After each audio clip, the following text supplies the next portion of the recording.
But you wanna bet that I can get you back inside your head before the summer ends and spread a little love.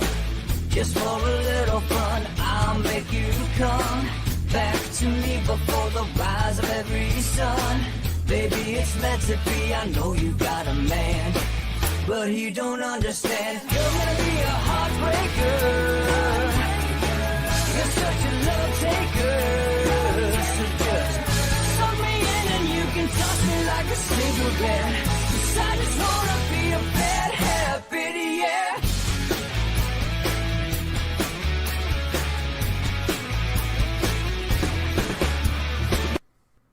Welcome to Inside the Numbers with the People's Pundit. And now here's your host, Rich Barris. And that's our buddy Don. He'll be joining us in a little bit. Welcome to Inside the Numbers with the People's Pundit. I'm your host, Rich Barris, the People's Pundit. Follow me on Getter at People's Pundit, on Twitter at People's_Pundit. And if you're watching on YouTube, go ahead and hit the like button if you like the video, subscribe, hit the notification bell. That'll let you know when we go live. But on Rumble, of course, join us over at People's Pundit Rumble channel. While you're there, join the peoplespundit.locals.com community with the button that you see right over there. All right. Had some nice growth this week. It's a great time to join. We got a lot of good stuff. You'll get exclusive polls. You'll get early polls. You'll get embargoed polls.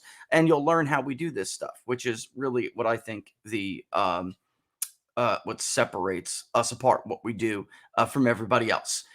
Big numbers in this poll, ladies and gentlemen. Big findings in this poll. So we're going to go over the generic ballot 2024, about support for the war, not the war. We're going to go over that in great detail. I'm going to drag and drop some questions right in to the crosstabs as we do it. All right.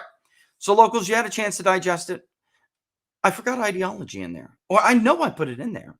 I just don't know if I hit save. And I also see a great conversation over the PDF. Love the suggestions. I think it was a great idea to do this every month for people who don't know what we're talking about.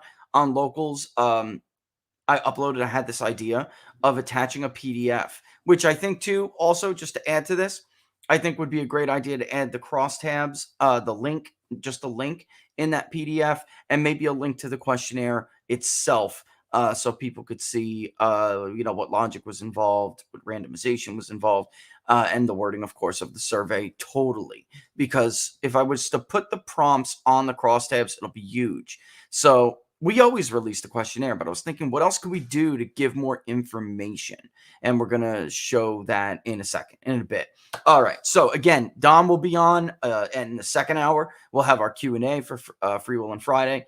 Probably have a lot of questions about the poll, what's going on in Ukraine, I'm sure. And of course, for those who remember, 12:30, Anthony Sabatini will join us. He is the state representative from Florida, running for Florida 7. All right.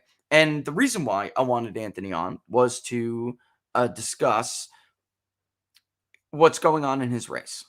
And everyone who's a Republican is jumping up and down at these generic ballot numbers. And I'm telling you, if the Republican Party doesn't nominate the right people, that this generic ballot lead will vanish. Why? Because people are voting for a generic Republican with the concept that this is Trump's Republican Party. Trump started this Hispanic shift. I know everyone hates to hear that because this is something the rhinos, whatever you want to call them, the weak establishment. It's a very weak establishment in the Republican Party, very, very cowardly, timid establishment. They wanted to be able to do this for years. And the fact of the matter is, it was them. They did that. They drove Hispanic and Black voters away from the Republican Party and Hispanics for a generation. There are immediate things that I see in this poll then I wonder where the end is going to be, right? What do I mean by that? I mean, I wonder by the time we get to 2024, 2022 will be interesting in and of itself. But by the time we get to 2024, what will the coalitions look like? How far can this go? When we just look at the registered voter universe, Trump and Biden are basically tied with Hispanics. When we look at the likely voter universe, which I'm going to show you today, I think I was more than fair to Democrats on this likely voter universe. It's not just that Democrats are less likely to vote. It's not just that, because I do think that they'll vote in pretty decent numbers for a midterm. It's the difference between their ideologically leaning voters and their certainty to vote. The young vote that they haven't driven away in droves, which they are driving away in droves, those voters don't want to vote, whereas Republicans or leaning Republican young voters want to vote. The 13 to 44 category, Donald Trump is completely hijacked from Joe Biden. It's over now. I have seen this in 2020, and I saw some of it in 2016, but only in Iowa and Ohio. In Florida, it still went to Hillary Clinton, although it was not as big of a vote for Hillary Clinton as she thought it would be. Now what I'm seeing is more of 2020, whereas if you look at in Florida, Donald Trump crushed it with millennials. He crushed it with working class people 30 to 44, which tightened that category significantly. He won them in Ohio. He won them again in Iowa. So it was chiseling and chiseling and chiseling. And now, if you've had a chance to look in the poll, you see that, ladies and gentlemen, that's a wrap. I don't know how Joe Biden, or any Democratic candidate, by the way, at this point, I really don't know how he would return to this. All right. Right. So the Republicans, and I'm glad that that's that this is the generic ballot for Rasmussen's also out today. They have Republicans with an 11-point lead, and it's like refreshing to see a pollster who doesn't wait to help Democrats, because that's what they're doing, folks. You can't come out, and I know I've been bashing Morning Consult lately, but Politico and Morning Consult should, I don't know, you really need, you are already in the worst poll of 2020, top three, I think, right? Quinnipiac, Morning Consult, and I think Ipsos was the other one. Reuters, their poll. When they got, what did they get for being one of the worst pollsters? They got hired by ABC News. That's what they got. YouGov is also terrible. But these Democrat +5 generic ballots with Biden's approval in the low 40s is just, that's ridiculous. Ladies and gentlemen, that's ridiculous. When we poll Biden's approval, there are some people still who will say they'll vote for Joe Biden even though they disapprove of him over Donald Trump. There is almost nobody who says they disapprove of Joe Biden. I mean, of course, it's statistics. There's somebody. But it's very, very, very few people who say they disapprove of the job Joe Biden is doing and they're going to vote Democrat. I don't know what these people are doing if they're not outright fudging their numbers. You can't have Joe Biden at 41% and Republicans with a 1-point lead on the generic ballot. Historically, ladies and gentlemen, have you ever seen that before? Nope. Has that ever happened? Nope. And it never will. Because right track, wrong track, and presidential approval rating are the two leading polling predictive indicators for a midterm vote. It's really getting disgusting and annoying. Secondly, Monmouth does it. Quinnipiac does it. Who do you prefer to control Congress is not a generic ballot. It does not equal if the elections for the U.S. House of Representatives were held today, for which party candidate or for which party would you vote? I showed you in the first public polling project that those questions are not the same, and they will elicit different results. Believe it or not, there are people out there who say they want Democrats to control Congress, but personally in their district, they're going to vote for the Republican. Why is it not the same? It's the same thing for, well, I can't stand Congress, but I like my guy. He's not part of the problem. That's my guy, and I like him. The same reason why Congress's approval ratings are in the dump, yet 95% of these people keep getting reelected. This is basic political science. Basic. Wording a question like that, and I don't just pick on the left. As Rasmussen knows, I wrote a column and they covered it. They ran it on their own website that said, I think I know what they did wrong in 2018.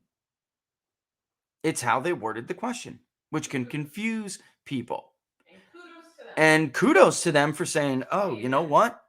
Damn, I think he's right. We need to fix this. Republicans did exceptionally well for a first-term incumbent midterm at the Senate level. They won Senate seats. If one more, if McSally would have held on against Kirsten Sinema, you would have had to go back to FDR, Franklin Delano Roosevelt, to find a party who performed that well. McSally did not hold on, so you would have to go back to Kennedy. What happened under Kennedy's first-term incumbent midterm, ladies and gentlemen? You think there were extenuating circumstances that may apply to that?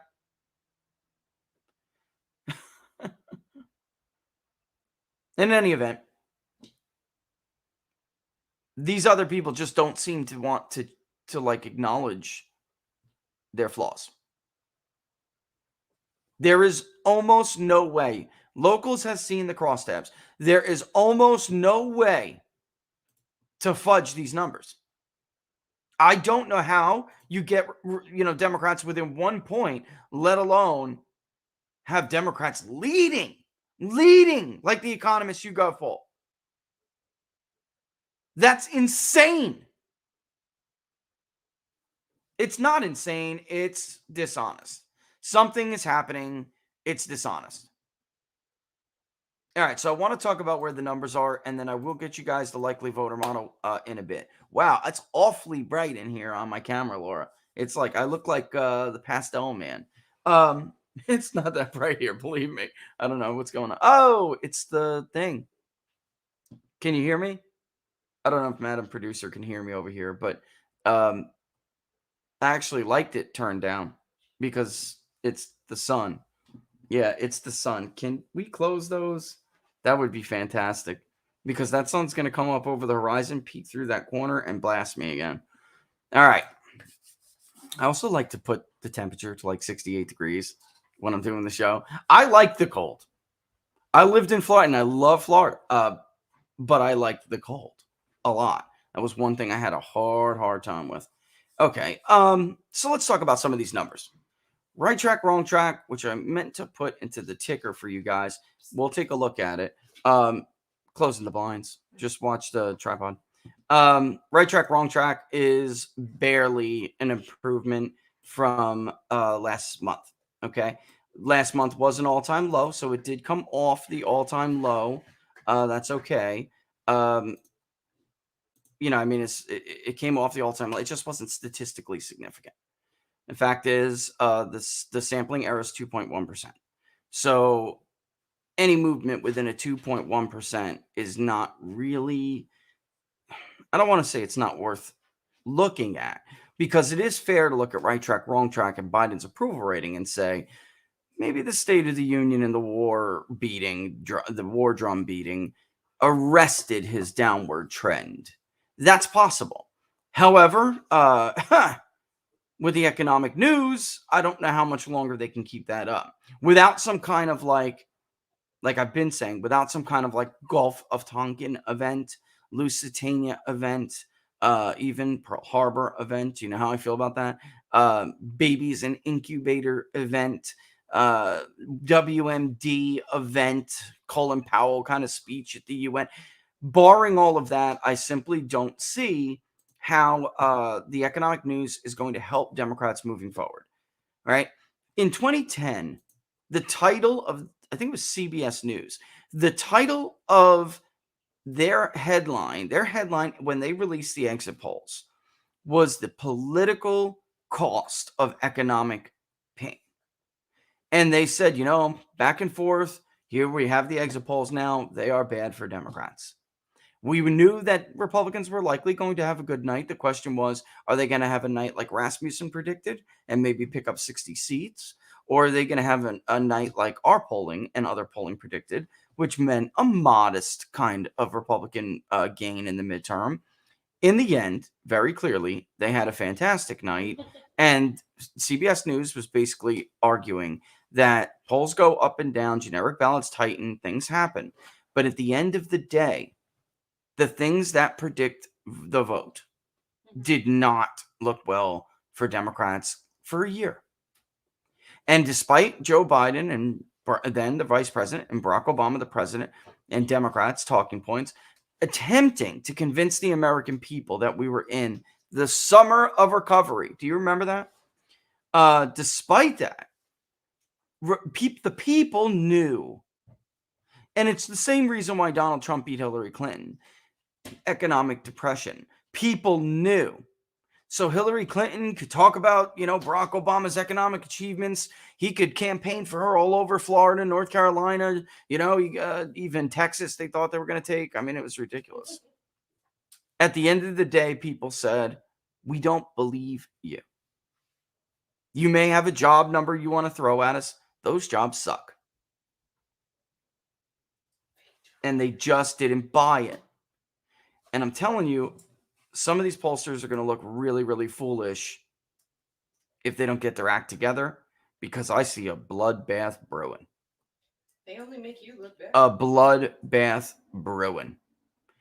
Top issues, I think, is a great place to start, because that'll explain why there's a bloodbath brewing. I'm going to show you my side. All right. And I wish you would get, which is why I did the PDF. I wish you would get what I see on my side. I've asked them a million times to please, when you're doing public links, please allow an option to show the description. Because if I could put a whole lot in that description. It's all about transparency at the Public Polling Project. It's all about transparency. And I don't like putting out links with crosstabs that don't give you some idea of how the survey was conducted. So instead, what are we doing? We're putting out multiple things, right? And that's why I came up with the idea. Until they figure something out, we're going to release this with a PDF. Now, they do have dashboards, but for locals, you saw them. Those dashboards are kind of tiny. And those crosstabs are huge. So it's not viable. It's just simply not viable to go through all of those things. All right. So a couple of headlines. I'm going to get my link up. I mean, my, what? Huh. I don't know. I did update Google Chrome. And it's saying Google Chrome would like to record this computer screen. I guess it's necessary to do so, right? I guess it has to. And that's fine. Let's see. Let's just make sure it's working first. It is. Okay. And I'm actually going to get rid of myself because I know it's smaller. All right. So this is all what we got in here so far. Right direction, wrong track. Biden's approval, the 2022 generic ballot, the 2024 presidential vote, most important issue, and unaffiliated partisan alignments. I want to show you that real quick before we get into everything else. And I will update it and close it. All right. Democratic Party alignment, 24.1%. Republican Party alignment, 25.3%. Equally aligned, 21.6%. 29% share little with either. These are a lot of Trump voters in here, folks. These are a lot of people, right? In this category, there are a lot of people picking Republicans on the generic ballot. Do you think if they go back to the Bush, Romney, McCain, Graham wing of the Republican Party on foreign policy and workers' issues and trade, do you think if they did that, these voters would vote Republican? They will not. In 10 minutes, we're going to have Anthony Sabatini on. He's been a big voice trying to move the Republican Party into what is it. Look, this isn't a debate. It's empirically true. That is the stronger Republican Party.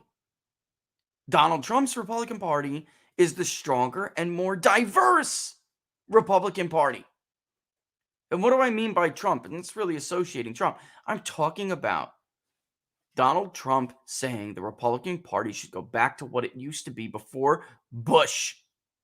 An America First Party. He didn't come up with that phrase. That was the slogan of the Republican Party in the early 20th century. They didn't like globalization and interdependence. They wanted to protect the worker and to protect the American business.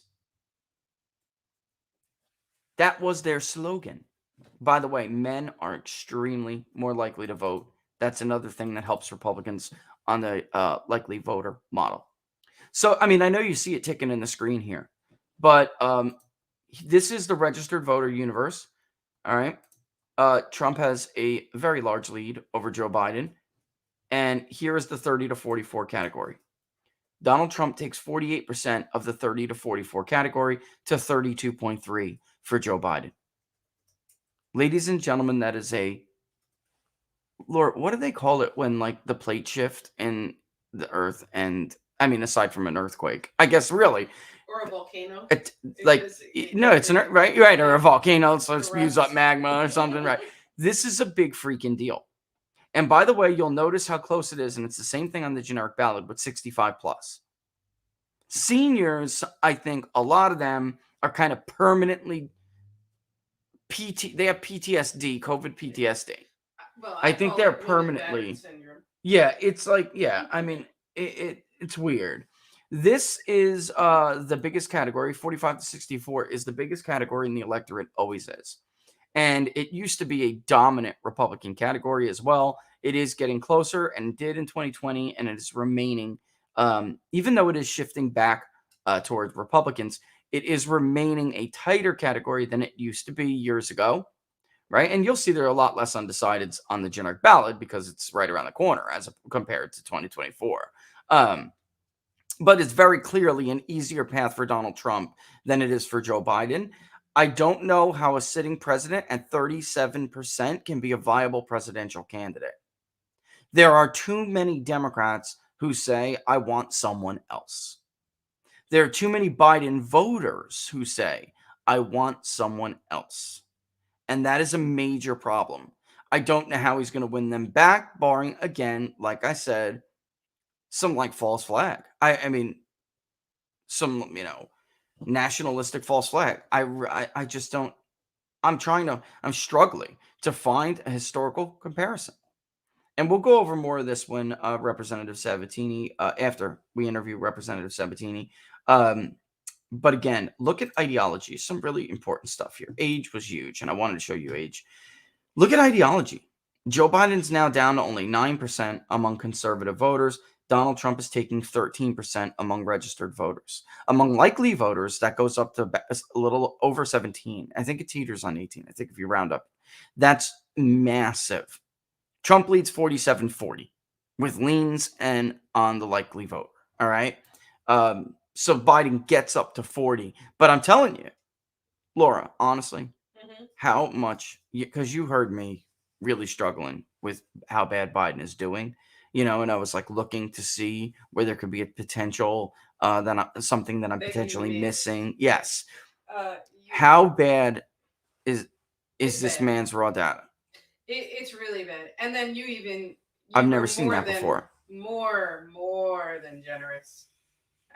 I think you know my opinion.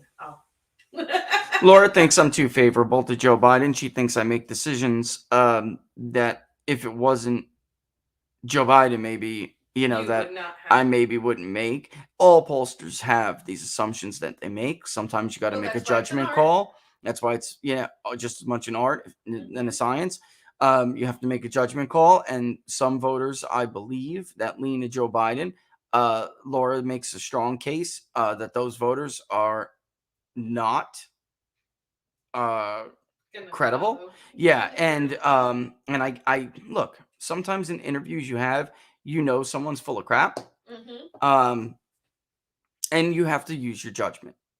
I am very generous to Joe Biden. I don't know how, if your morning consult, you could come anywhere remotely close to Donald Trump. Donald Trump gets in the 40s initially. Boom. I mean, not just in the 40s. He hovers between like 42 to 47% without leaning people. And then you have Joe Biden who set a real new low this month. I mean, in the 36 to 37 range on the initial ballot, you're in deep trouble. I don't have to explain that to you folks. You're a smart enough audience where I don't have to go in like deep detail about historical data. This is not a viable candidate. I don't care what anybody says or what anybody's poll says. He's DOA. He's dead on arrival, dude. Mm-hmm. And maybe one day we'll look back at this in the near future and say that was not a tasteful joke because, well, no, I know, because he's like the Walking Dead, this man. And that's true it's true in life. Look, the secret, it's not, look. Maybe the media doesn't tell you, but the Secret Service will tell anybody who wants to listen. The man's wandering the halls of the residence in the White House like a babbling idiot at night. When your wife has to come get you and like hold your hand back to bed, you shouldn't be the leader of the free world.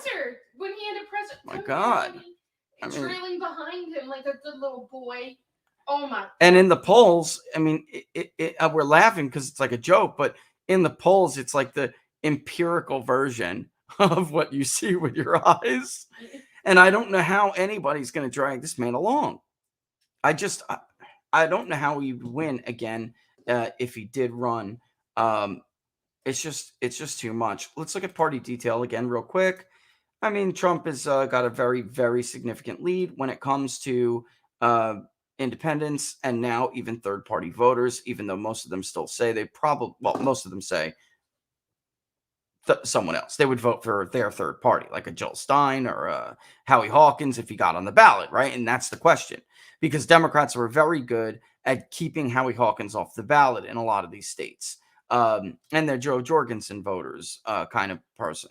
That's because it's not a big group. So that this is who makes up that 2% third-party vote. So for Trump to even be carrying them over Biden more than 2-1 is what it is, by the way, are a lot of libertarians who voted for Joe Jorgensen saying, you know what, I'll go this way this time. And then you have independents. Obviously, that's a large lead, although a lot of them are still undecided. And a lot of them do choose someone else. Someone else did come down about 4 points this month. So it went from like 18, almost 18 to 14. I think that's going to continue to fall as time goes on. But we're gonna come back to the crosstabs here in a bit. Just tell me when Representative Sabatini gives you a thumbs up, and I'll bring him in and tell him when he's ready. But basically, we'll come back to this and we'll look at it. The party together, independent, right, doesn't get much rosier for Joe Biden. When you're down 15 points, 13 points, 14 points among independents, it's a problem. Trump takes 9% of the Democratic Party. Biden takes only 5% of the Republican Party. And you might have seen, by the way, Democrats are slightly more slightly, or I would say marginally more likely to choose somebody else. And in elections, marginal data is a big deal, right? I mean, you win elections on the margin. So, all right. With that in mind, I'm going to bring on Representative Sabatini. I'm glad he can join us today because I think it's important that we bring this to the audience and the voter, what's going on. And I really can't wait to get his thoughts on Ukraine. All right. So, all right, here we go. He's ready to go. Yes. All right, Representative Sabatini, thanks for joining us again, coming back around. How you been? Really good. Great to be back on the show. Appreciate you making the time for me. Yeah, and you as well. I know it's busy when you're out there campaigning, plus you actually do your job. So I know that seriously, when you actually do the job, I think a lot of people would be surprised how many don't when you actually do it. You're busy, so, and with campaigning and everything, thanks for making the time. I got to first go to Ukraine and ask you, the numbers we're seeing on the southern border compared to what it will exceed the number of Russians that invaded Ukraine at this point. I get this more than I get anything else, which is, why do we want to send any assistance to Ukraine when we can't do it on our own border? And I'm curious to get your take on that. That kind of, that criticism. I know things are more complicated than that, but what are your thoughts? Well, I think we need to be totally focused on border security and the sovereignty of our own nation, not nations 6,000 miles away. Both parties at this point are beating the war drum slowly but surely, trying to inflame public opinion so we could be more involved with the war in Ukraine and then eventually get war with Russia. That's evil. It's wrong. We need to oppose it. I've been opposed for it for months, and I see exactly what's happening. And they've been trying to do everything they can to inflame public opinion, including the Zelensky address from 2 days ago. That was just a ploy to get people more pissed off and thinking irrationally. So I oppose even sending arms into Ukraine. You send arms into Ukraine, that is an act of war against Russia. Sad to see what's happening in Ukraine, but we can't afford to be dragged into another endless war in a far and distant place when we're about to lose the republic itself here in the United States. And so I'm totally opposed. I'm opposed to having even an indirect role with a no-fly zone in Ukraine, and we should just be trying to distance ourselves from that conflict. Yeah, and that's what I was going to ask you about next. What do you make, and not to bring her up and beat on anybody specifically, it's just a great example. What do you make of representatives like Maria Salazar in Florida 27? Basically saying, I don't support a war with Russia, but we need a no-fly zone. It can't come off the table. Isn't it dishonest to say I don't support war? What do you think about that? I think she needs to be primaried immediately. We have no room. There should be no room in the Republican Party for these globalist rhinos that are trying to bring us back to the Bush era of the Republican Party. She is bad for the brand. She's dangerous. What she's saying is insane.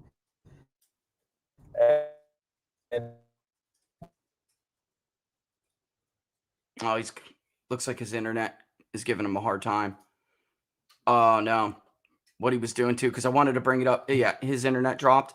All right. I'll let me know when he comes back. All right. But Angie Torino, if you're listening, you should definitely run against Maria Salazar in Florida 27. For those who don't know what I'm talking about, she is the daughter of a Cuban pop singer.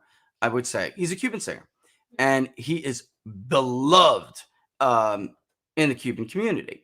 And she wanted to run in 2018, and she basically got party pushback. They tried to cut off all avenues for her to run. Maria Salazar was a journalist and known in Big Sugar and the donors and the car dealerships over there. I don't need to get into names. People know who I'm talking about. All right. That's who decides basically who's going to run in that area. And it's difficult at this point. Oh, is he back? Mm-hmm. All right. All right. Let's bring him in. Yeah. I'm glad you're back, because I was saying, in 2018, before she ran, well, she did run. She lost to Donna Shalala. She had an opponent who they tried their damnedest to kill her campaign, and that was Angie Torino. And she was far stronger of a candidate than Maria Salazar. And Salazar went on to lose against Shalala, and she came back in 2020 because Representative Sabatini, she won that district because of Donald Trump's performance. She thinks she's like the one who appealed to this community in Southern Florida. She won that district because she rode Donald Trump's coattails in that district. It's clear as day. But yeah, do you think there's what kind of electoral danger there is if Republicans go back to this? Can you hear me? Or no, it sounds like. Can you hear me?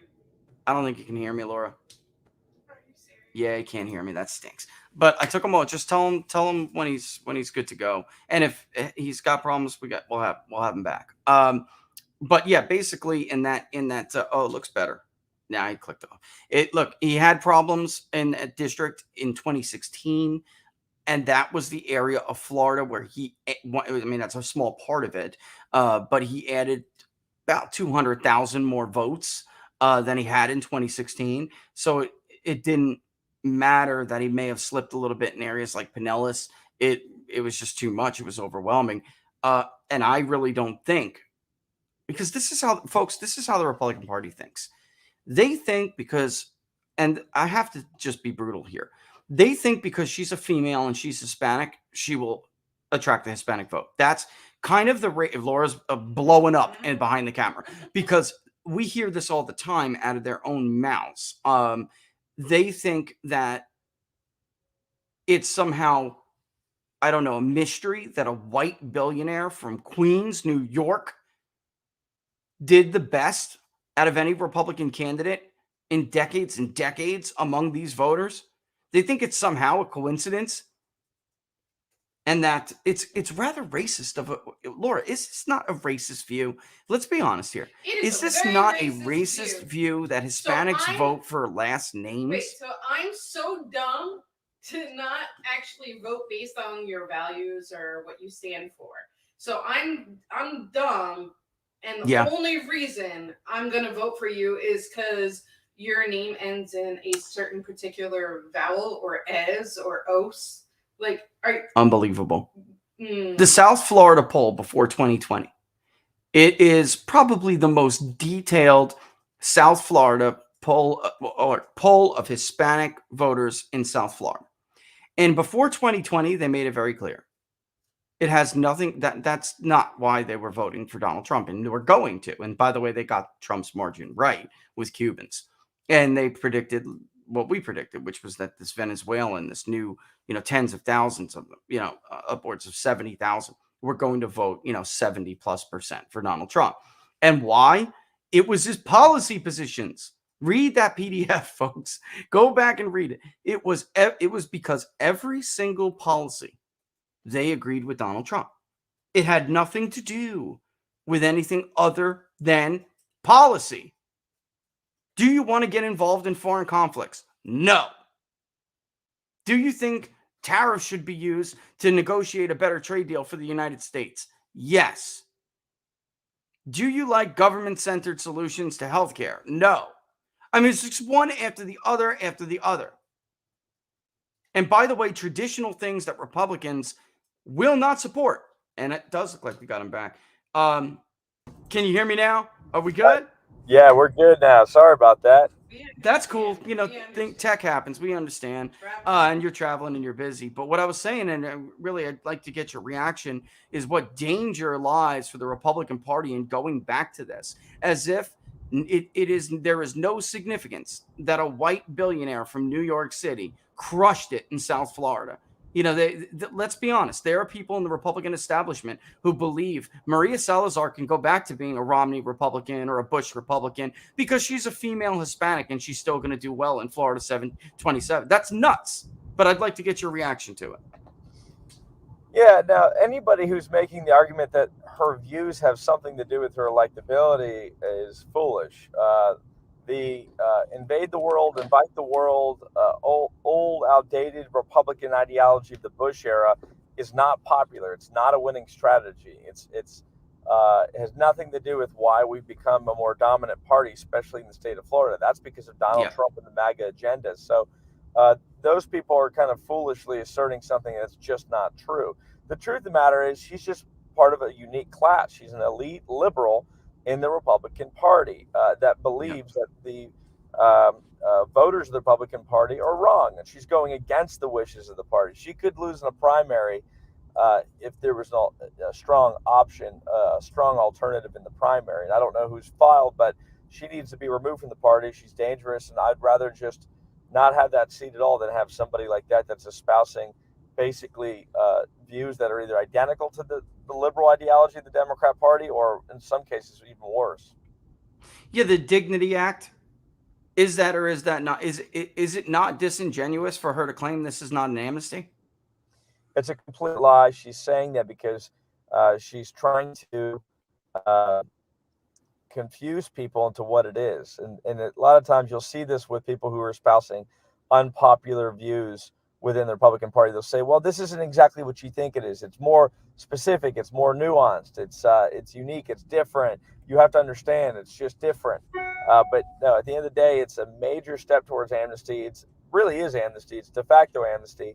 But it's also a major step towards voting rights for illegal immigrants, too, which is the ultimate goal. She's a classic rhino politician. She'll say one thing to one crowd, and if she's on Tucker's show the next week, she'll say something else. and try to keep everybody happy. And this is a trait you see with a lot of these folks. Yeah, I mean, at the end of the day, she was a journalist. I don't know what everyone expected. I mean, that was. And by the way, she had, like I was saying, Yes. she was a journalist. What did you think, folks? But there's some like overlap here with what we've been seeing with candidates like you and others around the country. We weren't where we are now when she was running, and there was another, I think, better option, certainly more electable option, which was Angie Chirino. But the party didn't want her. So they did everything in their power. The big donors did everything in their power to cut her off and to make her life difficult, right? And we're seeing that now everywhere. I just think that we're at a different place now with the American voter, or especially a Republican voter, where the typical tricks, they're going to have to step up their game, and they have been. Their typical tricks won't work because they really don't have a natural constituency. They just don't. It's maybe 7% of the Republican Party. Yep. So how has it been going in your district? And basically, what I want you to say is, now you're getting a little bit crowded since the last time we saw you, and what would you tell voters is the reason why? Obviously, they should vote for Anthony Sabatini over other candidates. Did you catch that? Sure. Well, I'll tell you what, man, records matter. A lot of the folks running right now don't have a record. I happen to have the most conservative, most America First voting record of any state legislator in the country. So I'm taking my record from the state legislature and running for U.S. Congress with it. And folks are really pleased. I filed legislation and voted on every single piece of the America First agenda. I filed a bill to make E-Verify the law in the state of Florida. I filed bills to ban transgender surgeries on children and fight the woke ideology in our school system. I filed bills to create term limits for every elected official in the country. So nobody in my race has a record. They got a lot of rhetoric, but no record. And that's really the key difference. So I'm running on my record, and I'm running on the fight and the passion of trying to hold the Republican Party accountable. Everybody wants to talk about the left, and the left is evil, and we need to crush it. But we also need people with the courage to hold our Republican Party accountable and call out the rhinos in the elected ranks. Too many Republicans, even if they vote the right way, don't have the courage to do that. They're not willing to call out their own party and push their party to make it the MAGA party and the party, the America First agenda. And that's what I've been doing, and that's what I'm willing to do.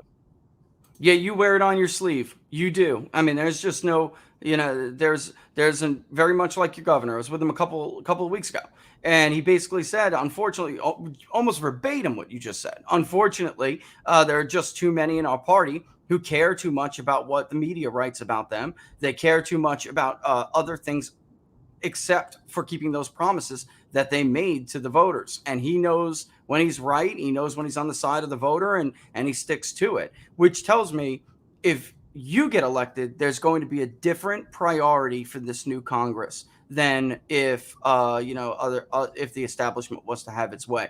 What do you think that new agenda should look like? What should be, a few priorities for a new Congress with America First Republicans compared to what they get?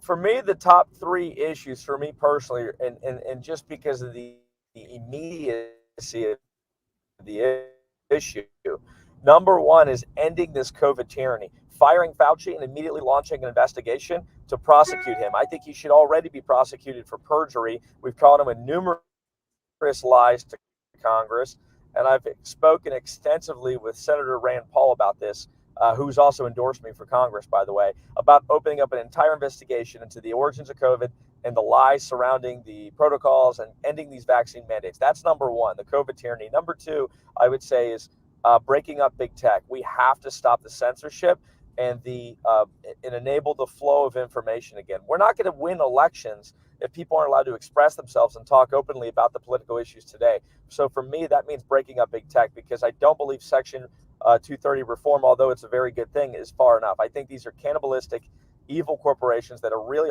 hurting our republic, and we need to start commencing that through reforming our antitrust law. The number three is immigration. And I don't mean just stopping illegal immigration, which I'm totally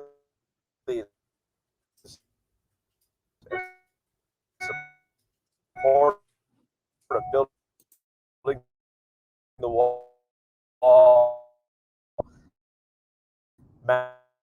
mass deportations, verify all of it. Trying to hang with him. I was trying to hang with him. Can you tell him? I am. Moratorium. And it's weakening the He's back. Is he there?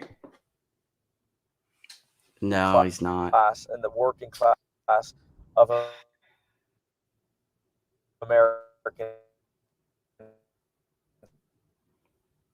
Look, I was trying to hang with him. I tell him it's going in out. Should be good now. Oh, it should be good now? Okay. And the COVID tyranny, break up big tech. Those are, for me, the big three issues. That's another key.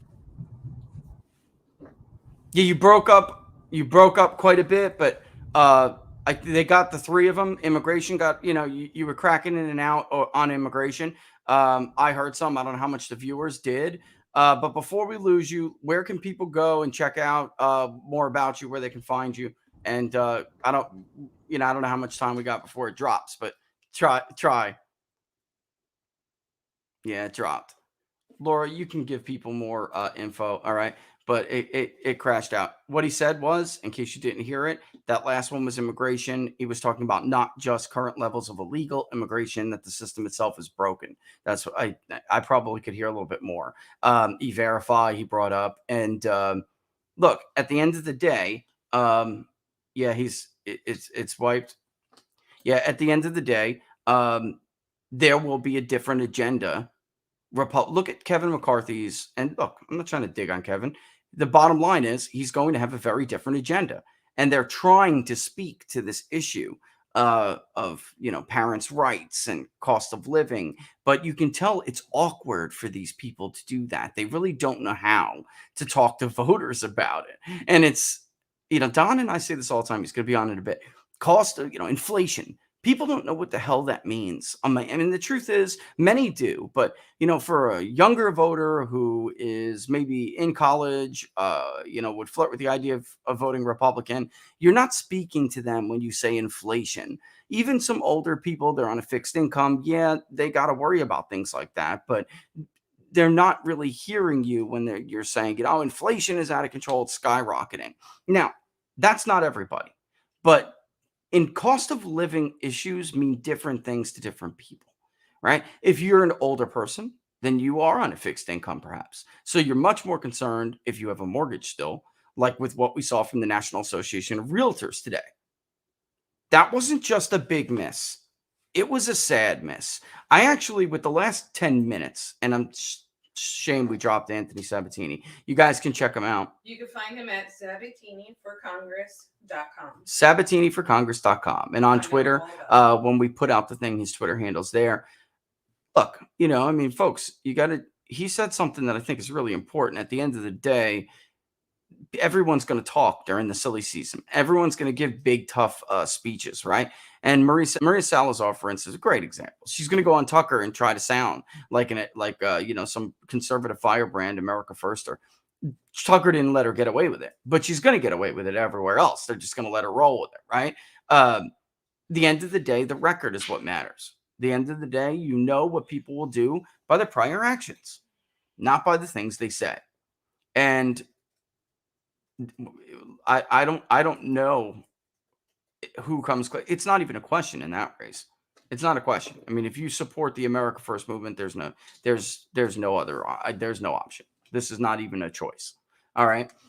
So let me show you this though before I run out of time, because I'll bring it up to Don, but I'm not going to spend a whole lot of time on it.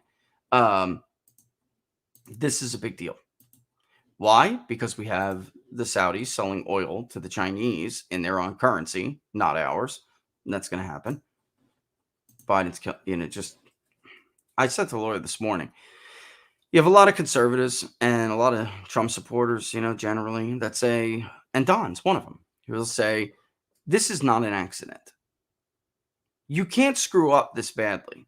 Now, I don't know if you watched War Room. Anybody was watching War Room earlier today, but Bannon was dropping mearsheimer wisdom on one after the other. And the bottom line is, there are some people who are this stupid and really are immature, emotionalism idiots who have no business in a position of power where they decide what is the best course of action on foreign policy, for instance. The doctrine is not something they should be speaking to at all, because they're not serious people. Lindsey Graham has proven himself to be a fundamentally unserious person. He's immature, he's reckless, and I mean, it's just like schoolyard bullcrap. I mean, he should not be talking about foreign policy at all, let alone be, in charge of crafting or influencing foreign policy. Lindsey Graham is responsible in large part, not alone, but he's a big figure, a main figure in getting us to this place where we're almost now in a full-blown conflict with Russia. We're in an economic war already. And hopefully it doesn't turn kinetic. But with people like Lindsey Graham, it will. You have to understand, he wants a kinetic conflict. And he's got a guy in the White House who took a ton of money. His son took a ton of money from these people. And by the way, what Anthony was saying with big tech, what Anthony Sabatini was talking about with big tech, which is, if he didn't drop, I was going to ask him about this. Look at the Miranda Devine story. Rebecca Downs of Town Hall contacted me yesterday and said, can I have that polling on how many people actually knew and were aware of the Biden news reports? The New York Times essentially admitted that they engaged in a censorship cover-up to get Joe Biden elected. But now Joe Biden is down 7 points to Donald Trump. So there is no reason to protect him anymore. The election is not, it's not disputed or like legally disputed. So now they're just out. They're out with it. By the way, we saw it's more than just they censored it, ladies and gentlemen. It's more than that. They censored it on the justification that it was Russian misinformation. Do you remember? Or disinformation. All of the usual suspects, the Brennans, right? Run to MSNBC, run to CNN. It was before a presidential debate. And Joe Biden, because of this lie, was allowed to use this Russian disinformation excuse. And I'm telling you, that absolutely, without a shadow of a doubt, influenced votes. And that, if we were to pull it right now, we can already tell you that there's like 12%, 8 to 12% of Joe Biden's 2020 voters who would vote for Donald Trump right now. That's how Donald Trump is just spanking him. They influenced the election. They're crooked as hell, and I don't ever want to be lectured about Vladimir Putin and his anti-press freedom nonsense. Miranda Devine was almost destroyed by that by that lie. They completely discredited her story with a lie.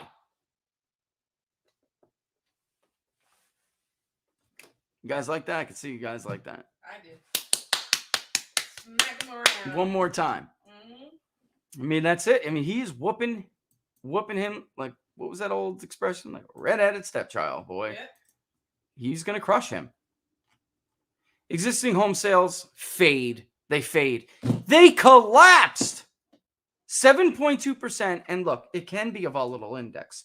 7.2% is a massive miss. But it's worse than that. Key highlights, and then I'm going to read what Lawrence June himself says, and I'm going to translate it for you to what it means for you and what it means for the average American. Okay? In February, existing home sales fell to a seasonally adjusted annual rate of 6.02 million. Sales were down 7.2 from the prior month and 2.4 from 1 year ago. The inventory of unsold existing homes increased to 870,000 as of the end of February, equivalent to 1.7 months of supply at the current monthly sales pace. Under Donald Trump, ladies and gentlemen, there was no inventory. Right, Laura? Correct. There was no inventory. And it didn't ever increase substantially like that. The minute they were on the market, they were gone. Anyone who's a real estate agent can attest to this and back me up in the comment section because you know it. The median existing home price rose to $357,300, up 15% from 1 year ago. This marks 120 consecutive months of year-over-year price increases, the longest running streak on record. All right, those are great highlights, but that's not the story. You ready? I'm ready. Lawrence Yun, the chief economist for the National Association of Realtors. Housing affordability continues to be a major challenge as buyers are getting a double whammy: rising mortgage rates and sustained price increases. Some who had previously qualified at a 3% monthly mortgage rate are no longer able to buy at 4%. Holy crap. Monthly payments. Okay, let me translate this, and I'm going to back it up with the second quote here. Average Americans can't afford homes. Average Americans cannot afford to buy homes.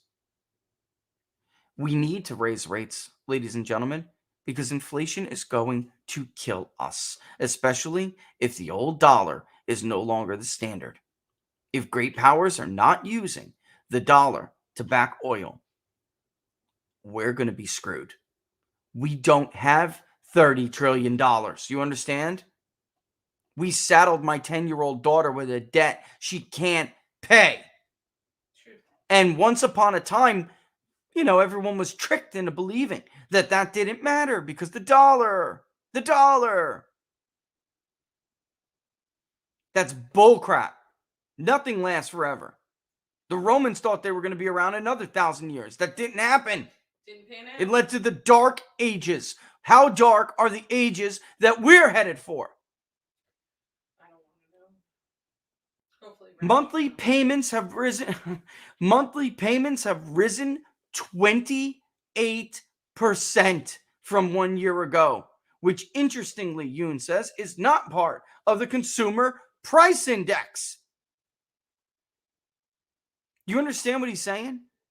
The CPI doesn't consider monthly payments when they're calculating inflation. This is one of the many areas of contention with the CPI.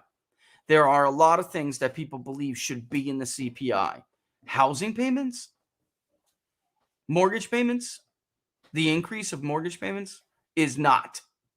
And for years, many people, many economists believed that should absolutely be the case. Not simply the price of homes themselves, but the payments. And Yoon says is not part of the consumer price index, and the market remains swift with multiple offers still being recorded on most properties.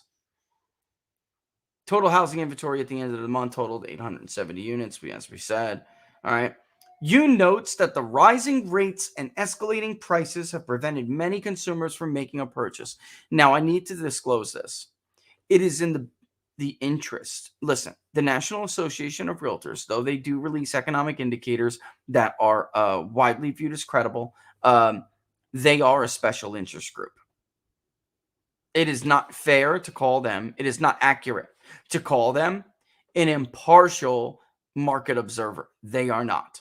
They want interest rates to remain low forever so people will buy homes. It is in their best interest to make homes as affordable as possible. To include, by the way, being a major part of the Community Reinvestment Act and the other elements that led to the subprime mortgage crisis. They don't give a damn about 30 trillion in student loan and 30 trillion in debt. They don't care about unpayable 70% of the U.S. economy student loan debt.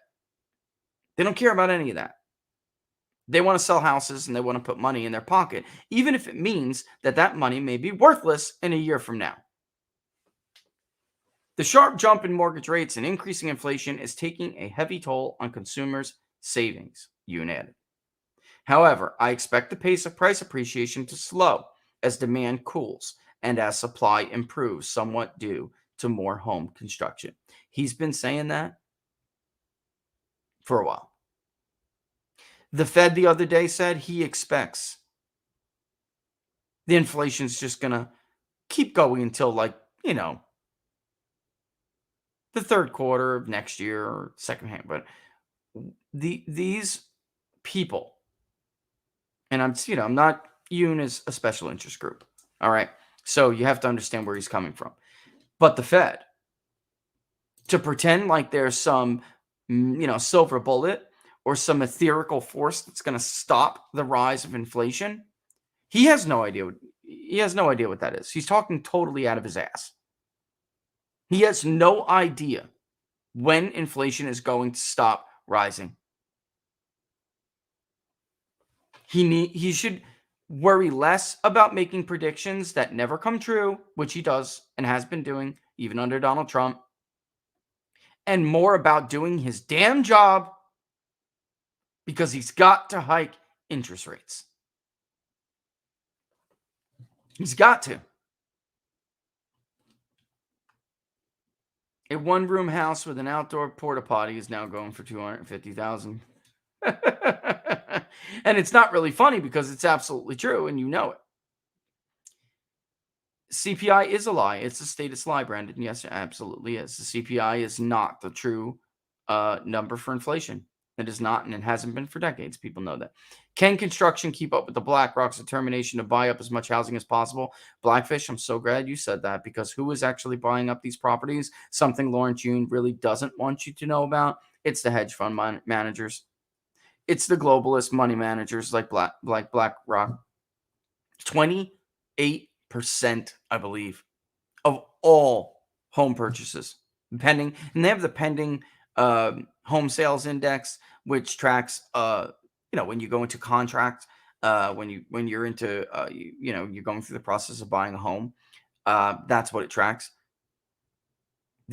BlackRock makes up it's at least a quarter. I just saw the figure earlier. It's at least a quarter, if not like 28%, closer to 30. It's ridiculous. So for you to pretend like, but people are still buying it up. They're not average people buying them. They're not.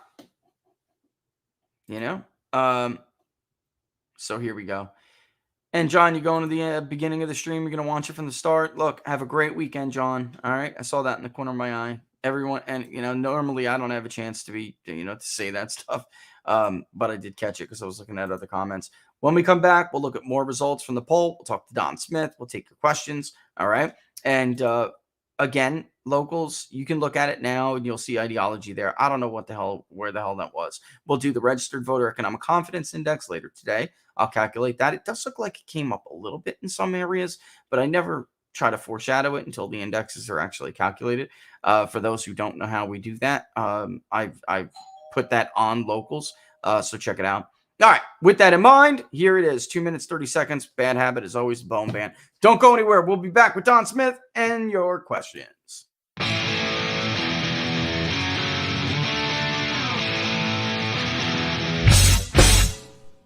How much you wanna bet that I can get you back inside your head before the summer ends, and spread a little love.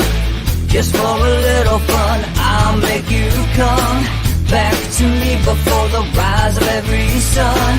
Baby, it's meant to be. I know you got a man, but he don't understand. You're gonna be a heartbreaker. You're such a love taker. So just suck me in and you can toss me like a cigarette. 'Cause I just wanna be a bad habit, yeah.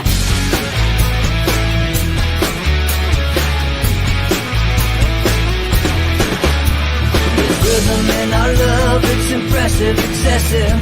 You can't make this stuff up. My chest beats, it's restless, wakes the neighbors up above.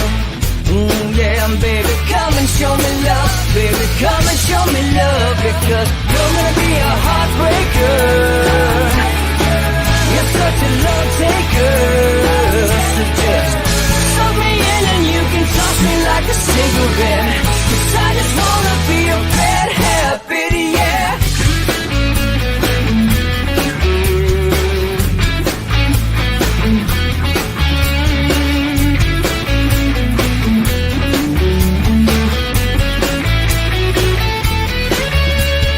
Get on the steal us away to find a place we can hide. It wouldn't take much to disappear for a night, just to give in to the need and leave it all behind. Cause I know that you know that I know that you want me. You told me, now show me, come blow me away. Cause I know that you know that I know that you want me. You told me, now show me, come blow me away. You're gonna be a heartbreaker. You're such a love taker.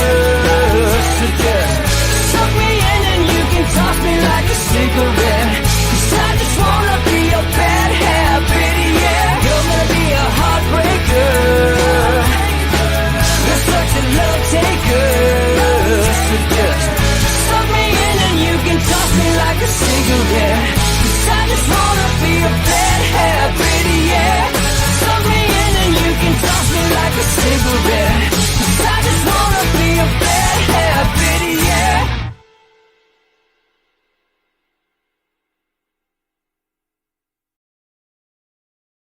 And we're back. You're watching Inside the Numbers with the People's Pundit. I'm your host, Rich Barris, the People's Pundit. Hope everybody's having a great Friday, and we'll have a great weekend. If you're on Getter, follow me on Getter at People's Pundit, on Twitter at People's_Pundit. And if you're watching on YouTube, hit the like button, subscribe, hit the notification bell. That'll let you know when we're going to go live. But by all means, I implore you to sign up at Rumble, at the People's Pundit Rumble channel. And while you're there, check out the button right there. It says join locals. Join the peoplespundit.locals.com community.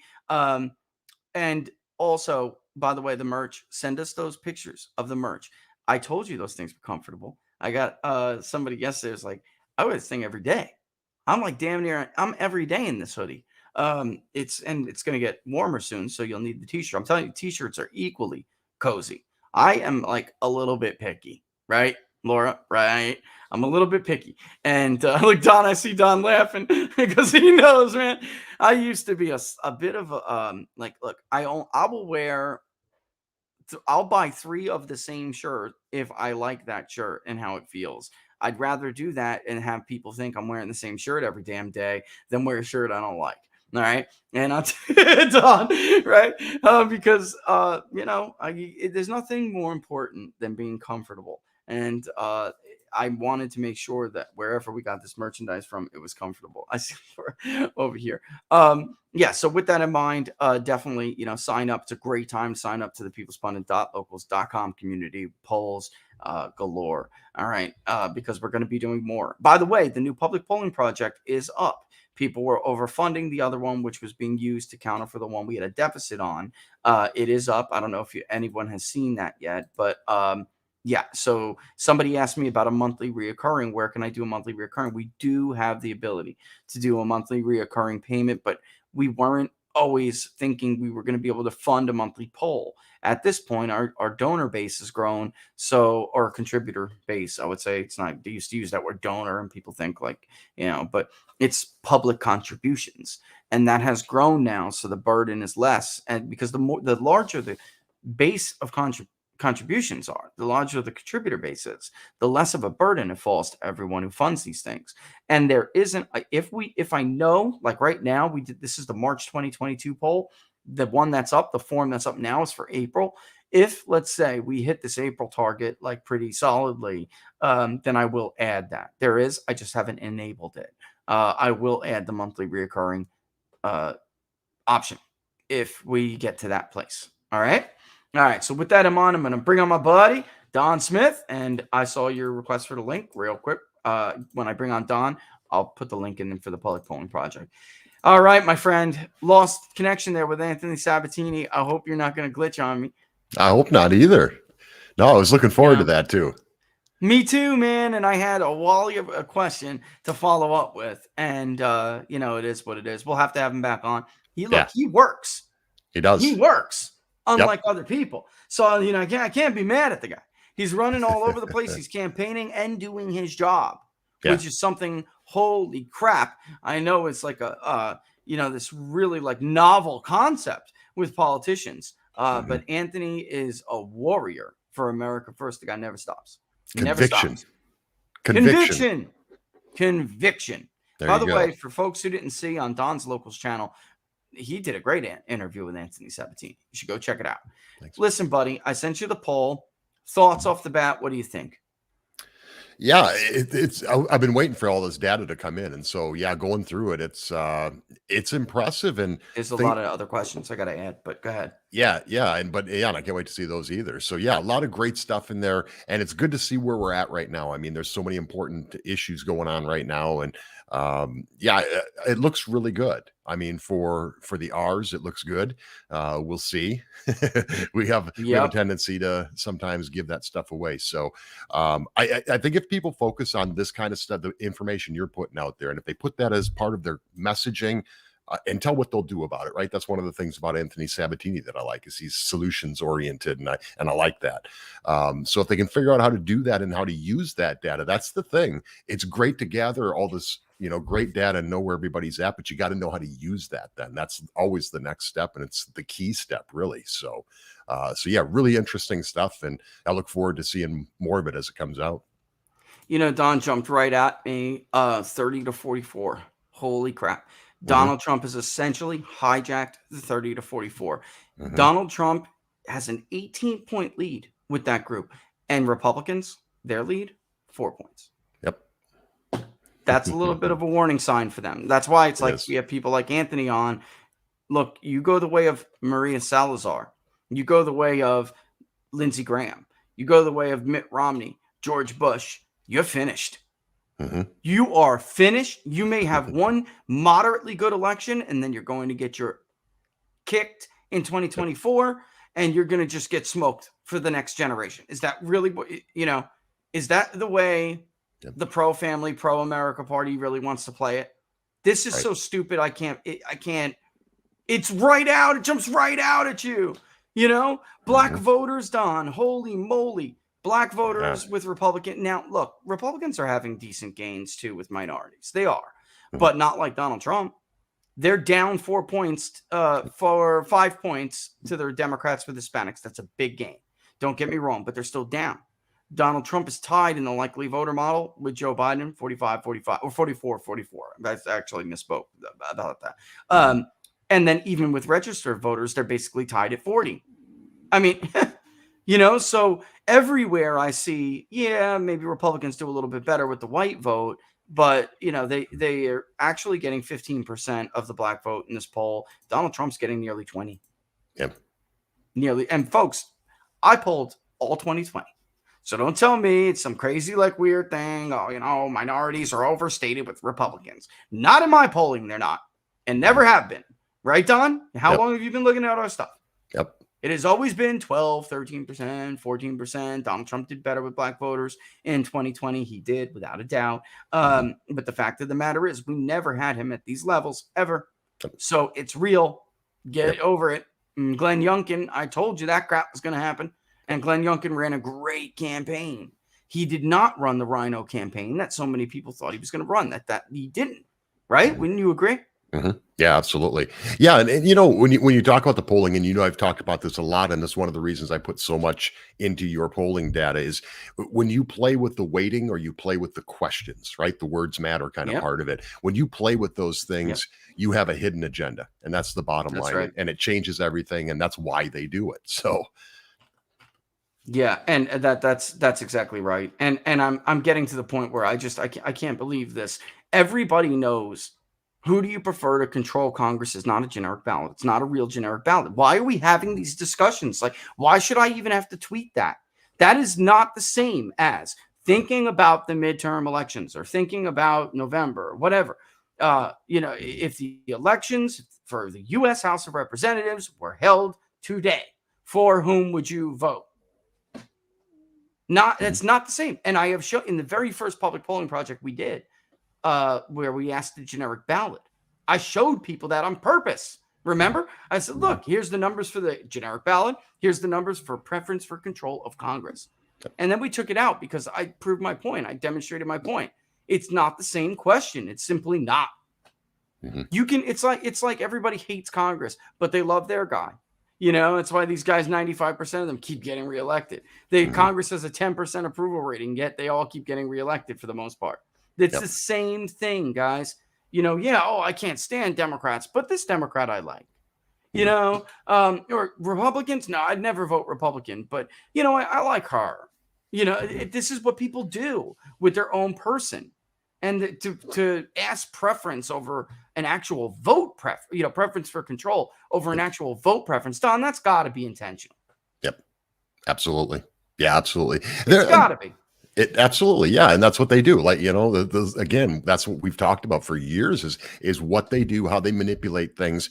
But what I'm really looking at right now overall is the flip. So there's been this big flip because we're usually in this position going into whether it's midterms or general elections on your elections. It's usually us that we have the McCains and the Grahams and the da da da da. The biggest problem the left has right now is they've got the Kirsten Sinema and the Joe Manchin thing, who are making what a lot of leftists think are actually reasonable. I mean, okay, that's reasonable. Yeah, I wouldn't support that either. So they've actually got this problem that we've historically always had on the right is, they always go, well, yeah, but he's the reasonable Republican. That was McCain's position for how many years? Forever. So it's interesting to watch that play out because the vote blue, no matter who, it kind of kills that whole motto, that whole hashtag thing, right? If it's vote blue, no matter who, but then you hate these guys, it says a lot about you. So yeah, I think it's a real eye-opening, but a situation going into these midterms, but also think it's just a unique situation to have this flip taking place that we're seeing. Yeah, I gotta say too, I really do. I mean, I look at these numbers and I really do think, they go the wrong way. And look at the comments. And look at the comments and on the show. They go the wrong way with some of these choices. And that generic ballot could vaporize. I mean, it could vaporize. I can see that happening because it's all from the groups it's coming from. The groups that this lead is coming from. They're not going to vote. I'm not trying to be a schmuck here. They're not going to vote for Kevin McCarthy's agenda, where he can barely articulate what our inflation means to people. All right. That's not going to happen. It's not going to happen. And that is such an easy thing. The inflation thing, because it can mean you can make it personal for people in so many different ways. I mean, it is one of the easiest things you could possibly message to the American people. First of all, what's the percentage of the American people that actually understand, okay, inflation, yeah, I'm paying more. I mean, it's not a complicated system, right? So it's really easy to explain, but you've got to do the work. We were talking about Representative Sabatini there. He's out there working. That's what Donald Trump won the 2016 election because he outworked Hillary Clinton, period. That's right. Yeah. Period. He outworked her. So, I mean, they've got to get a plan together. Maybe, I don't know, maybe take the microphone away from McCarthy might not be such a bad idea too, because he has no idea how to do this in a way that makes sense and resonates with the American people, especially the voters. Amen to that. I mean, that's just, and by the way, how's his favorability looking this month? I mean, you guys are going to see that. All of Congress doesn't appear to be great, but the fact is that Republicans are weaker than Democrats are. Their leaders, they like their leaders better. That has been a consistent thing we have shown you month after month. By the way, the CDC report in the UK, Lancet, like they couldn't even publish it here in the United States on severe adverse events. I am so proud that we are the only ones who had the the brass to ask that question. I had spoken with people who contacted other pollsters you like, folks, and they refused to do it because they were afraid they'd get banned on a certain fraud's pollster scorecard. I kid you not. They refused to do it. Our number of severe adverse effects was dead on with what the CDC just reported for that first wave. Dead on. We said it was 3.5 in the beginning, rose almost to 6%. Their number was 6.6. By the way, Don, can we be real for a second? Would any other one be on the market? No way. 6.6%. No way. Yep. Here is, I got to go to Ukraine here. And I brought this up to show you. I didn't give that to you in the link yet.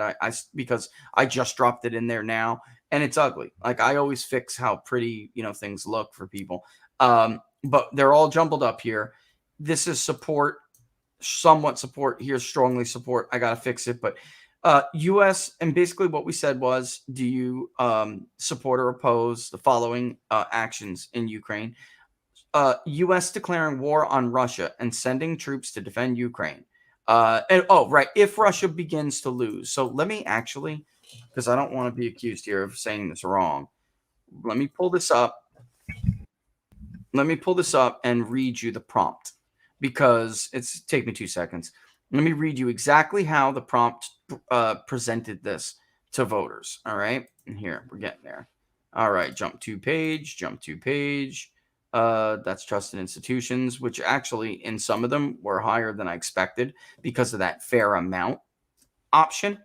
But a great deal was abysmal for these agencies that have, enormous power, Don. So basically we said some have argued that if Ukraine is losing the war against Russia, the U.S. should declare war on Russia and send U.S. troops to defend Ukraine. Others have argued that the U.S. should enforce a no-fly zone and shoot down Russian aircraft conducting airstrikes against Ukraine. The latter would likely result in Russia declaring war on the United States. I saw Reuters, Rasmussen, and others significantly opposed to this. And yet we actually had it tighter. I don't think I to be in all honesty, I don't mind criticizing myself, Don. I don't think I made it clear to people what a no-fly zone really would mean. I think I should have done that a little bit better. But ultimately, that first option, U.S. declare war on Russia to defend Ukraine, right? Mm-hmm. This is 16.3% strongly support doing that. 17.7% somewhat support it. 36 strongly oppose, and 18.4 oppose. So you're looking at majority opposition, in the mid 50s, basically a little higher, with almost 12% undecided. What the hell do you make of that, man? And by the way, who supports it more? Take a freaking guess. Mm-hmm. Take a guess who actually supports going to war, ladies and gentlemen. Let me guess. The same people that were saying Donald Trump was going to start World War III. That's exactly right, my friend. That's exactly right. Democrats, 1 in 5 strongly support declaring war on Russia. 1 in 5. 30% strongly oppose Democrats. That compares to, over 4 in 10, everybody else strongly opposing. They're the ones who drag strongly opposed down to like 40 because they are so much less likely to actually really support declaring war on Russia. They're also the same people, with all due respect, who told Quinnipiac they wouldn't even fight if we were invaded. And by majority would run and not defend the United States. So they want your sons and daughters to go and fight the Russians in Ukraine when they wouldn't fight them if they invaded our own country. I'm sorry, that pisses me off, Don. Yeah, absolutely. Pisses me off. Yeah. So I should say the people that accused Donald Trump of that he was going to start World War III, and Lindsey Graham and John McCain. I played that clip. I don't know if you saw that clip last week on the show. We played it, and it was from 2016. Yep. It was You were the first one to drag that footage up, bro. It was within a month. Within a month of Donald Trump being declared the president, winning the election, and here he was, Lindsey Graham, John McCain, and boy, we were going to war. We were going to go to war to protect Ukraine, and we're going to have war with Russia. And I mean, these guys they've been a broken record. I mean, throughout their entire career, both of them were broken records. So, I mean, these guys were hungry for war. And I think that's really what made them mad, because you hear Lindsey Graham in that clip saying, we're going back to Washington, D.C., and they're going to sit down and we're going to get, they're going to get a plan together with President Trump. And I'm sure President Trump said, I don't think so. We won't be going to war with Russia. So that's cute. Run along, boys. And I'm sure that's where the tension started there, especially with McCain. Yeah, basically, these people, though. So, and there's a question that really, it's a smart question. Then how did Abbott and Crenshaw win? These guys are guys who basically are pushing this kind of stuff. Listen, campaigns, especially primary campaigns, you still need money. I know who did the groundwork for Abbott. and they're like the best out there. I mean, that's it. I mean, it was, by the way, too, I can tell you this, that for a long time, voters were up in the air. There's nothing that beats face-to-face contact, ladies and gentlemen. There's not. Yep. And people are a little bit, the challenger matters as well. Okay. I'm not saying anything about Alan West and talking about the Crenshaw race. It just didn't get traction. Okay. And in the case of Alan West, Paradigm Strategies filled his head with nonsense. That was a 40-point miss, ladies and gentlemen. If you give your client polling that bad, you shouldn't be in this business. And some pollsters, unfortunately, including somebody who used to poll for the president, for crying out loud, does this all the time. They do it all the time. They don't want to tell the candidate the truth. You're not supposed to give your candidate the best numbers. Make them feel happy. That's not your job. Right. I mean, so how could Abbott win? Maybe Alan West thought he was ahead and didn't know what to do.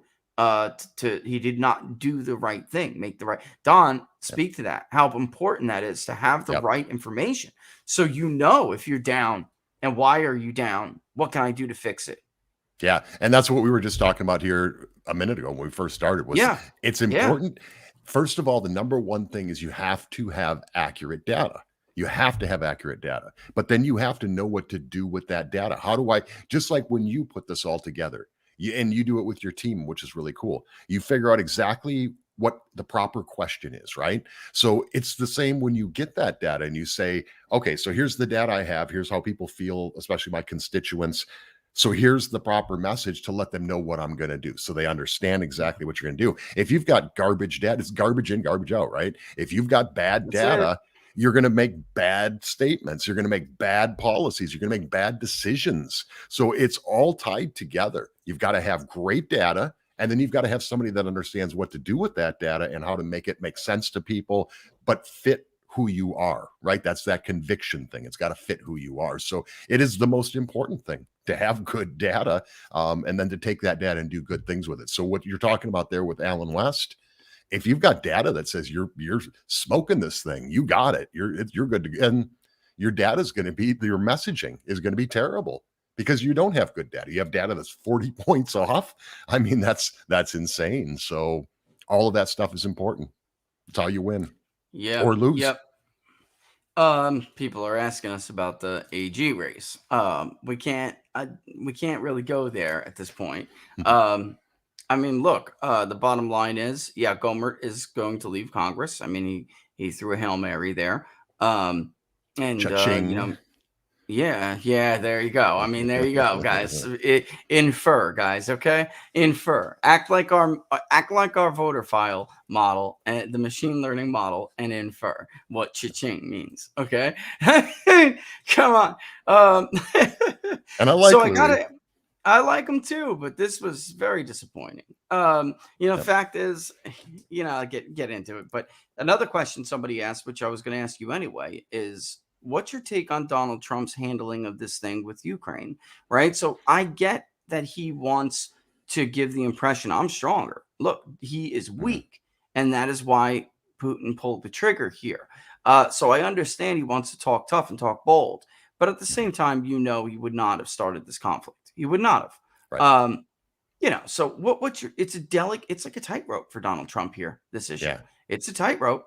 His voters overwhelmingly do not want conflict. They don't. Yep.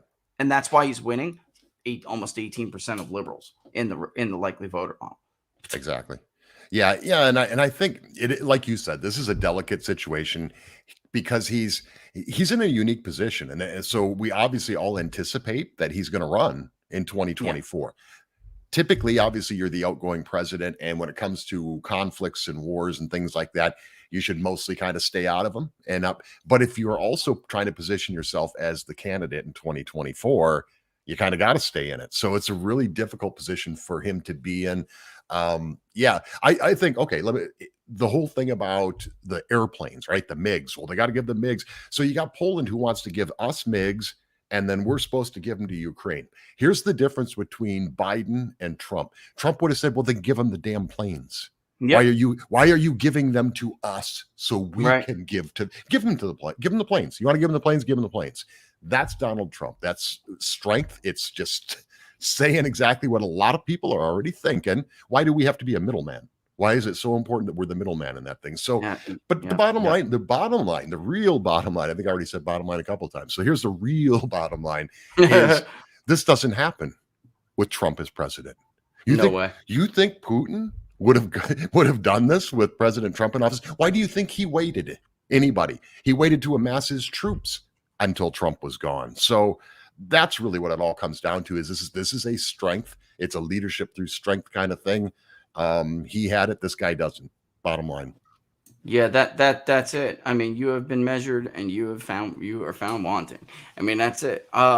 This idea that because I think people are trying to like obscure simply, it's not about NATO and this. Of course it is. And of course it is about a Western bulwark in Eastern Europe on their border. Of course it is. And with Biden, Putin decided that, you know what, if without some kind of strong blanket denial that not only will they not be in NATO, but you won't be they won't be your satellite state. Without that, that's unacceptable to us. Without that, there's more risk for me to let that go than there is to move on and take action because Joe Biden is a weakling. And that's it. I mean, if you were Vladimir Putin, ladies and gentlemen, you would have done the same thing. Let's talk truth here for a second. If you were Vladimir Putin, you would have done the same thing. And if Russia had an Eastern bulwark in Alberta, right? And they had Warsaw training camps across from Niagara Falls, you would be begging your president to airstrike those things to oblivion. And let's stop pretending like, that's not true. And, I got to give it to Ben. And he was, like I said, dropping Mearsheimer wisdom on War Room this morning. They all use this emotionalism bullcrap because they can't dispute the argument. And we just sent billions of dollars. Joe Biden signed. It's done. It's done. When, by the way, the country was split on doing that. Okay. Not split, but a big chunk said no because there was still this remember Afghanistan was just a little bit ago, right? And by the way, Afghanistan is the moment that Vladimir Putin said this guy is a punk and I'm doing it. Afghanistan was it. Would you agree, Don? Yep, absolutely. And Taiwan's coming next, Don. Absolutely. It's coming next. Yep. Get ready, ladies and gentlemen. That is happening now because of Joe Biden. And by the way, unlike Ukraine, there are vital interests in Taiwan. We have a whole bunch of stuff we get from them manufactured off of mainland China there. We can count on them to bring it to us. They're in our vital security interests. This is bad. It's more than just influence in the hemisphere. We need them to be able to project power in the event that China is a problem. We don't need Ukraine to project power against Russia if we need to. They dominate that area with their carrier fleets, which they're challenging us today, right now, man, right now. Then people don't even know this because the media is too busy beating war drums like idiots. Yep. Let's just put this out here because here is a big problem with what we're looking at here today. And you just mentioned it, the media. For 4 years, they were so busy with their Russia collusion stuff. Yep. They actually ran cover for some of the issues that are going on in not only Ukraine, but also Russia as well. Yeah. There are issues here. I didn't believe this thing at first, but when I really started talking to people about this, they were talking about the neo-Nazi movement inside the Ukraine. And you're like, oh God, here we go again. Because we deal with this all the time here in America where non-neo-Nazis are actually labeled neo-Nazis and there's whole stories run about it. There actually is something to that going on in the Ukraine, but we know very little about it. This is the point I'm making. Here in America, we know, and this includes politicians, we know very little about what's going on in Ukraine, what was really at the center of this and what's at the core of it between Putin and Zelensky. And there's so many things we don't know because of our media. On purpose, they didn't talk about any of these things. Nobody's informed about exactly what the right decisions are that we should be making. So this is really, I put a lot of this on the media for not talking about the things that are going inside. We have no idea really what's being fought over here. Is it NATO? Is it the neo-Nazis? Is it the whatever? We don't even know. We have no media anymore that tells us these things. Don, the New York Times just yesterday admitted they lied to the country about Joe Biden's play-for-play corruption. Rebecca Downs at Town Hall, because I had tweeted it, and she was like, can I have those polls? Do you remember for the 2020 Public Polling Project, you and I discussed this. I said in 2016, Don, 90% in every battleground state, not in the national tracking poll, 90% told us they knew about Hillary Clinton's pay-for-play scandals. 90%. It was 72.8 in like Wisconsin, and I think it was Wisconsin and Michigan both, about 72.8. In Minnesota, which he won by an oversized margin, in Minnesota, it was in the 60s. Yeah, right. The 60s. And now they come out, they almost destroyed Miranda Devine. It wasn't just that they censored it. They told everybody it was Russian disinformation. They intentionally lied. Intentionally lied. The media is the enemy of the American people. They are the enemy. They are. An enemy is, what is the definition of an enemy, Don? Right? What's the opposite? A friend. Friends lie to each other. Friends start fights within each other. That is not a friend. An enemy does that. An enemy seeks your destruction. A friend does not. They are the opposite of a friend, which is an enemy. I mean, this is the definition. Webster's. Exactly. They are a major problem for us. We have allowed this to continue way too long.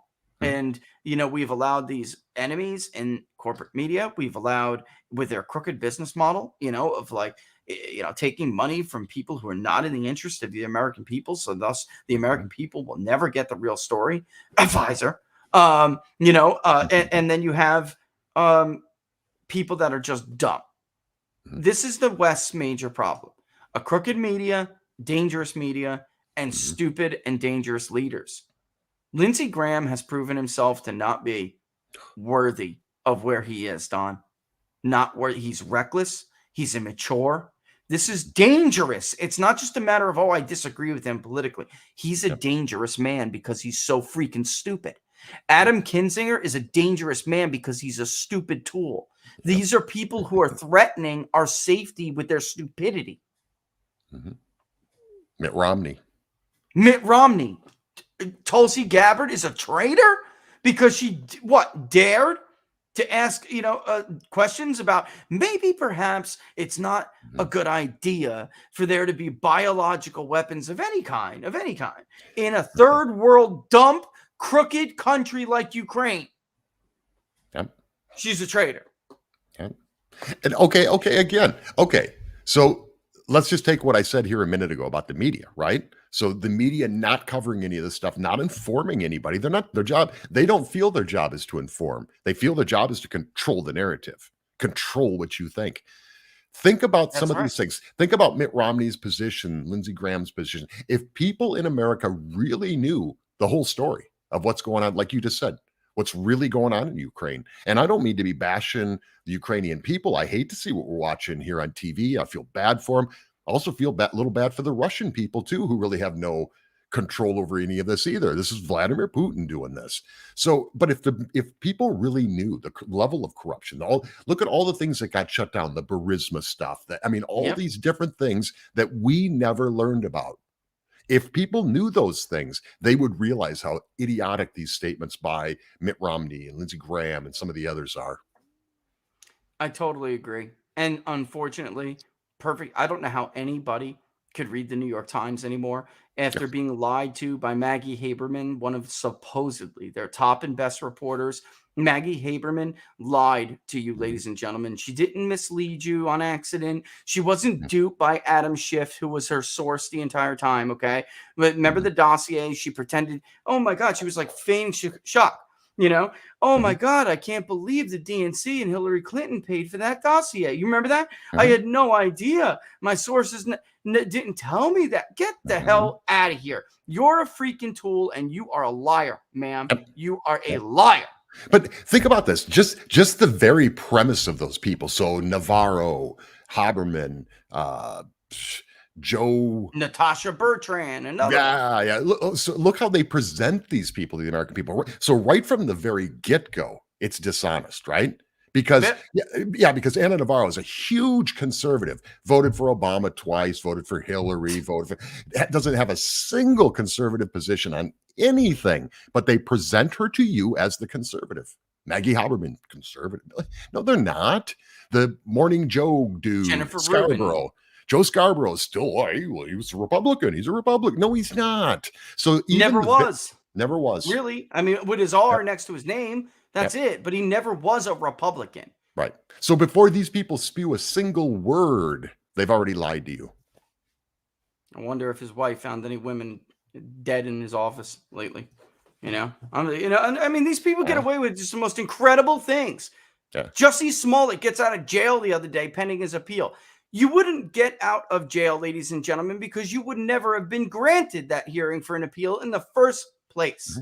You would never have gotten out. But he has powerful friends who put him up to faking a hate crime in the first place. I'm not going to go over this again. But if you have not seen that episode, you should go back and find it, because I have no doubt that Kamala Harris and Cory Booker probably too, if he didn't just come along for the ride. But these are friends of his. They just so happen to release anti-lynching legislation, and this guy fakes a hate crime that hasn't happened in this country in decades and decades and decades. I mean, this is just, like you said, the whole presumption is a lie.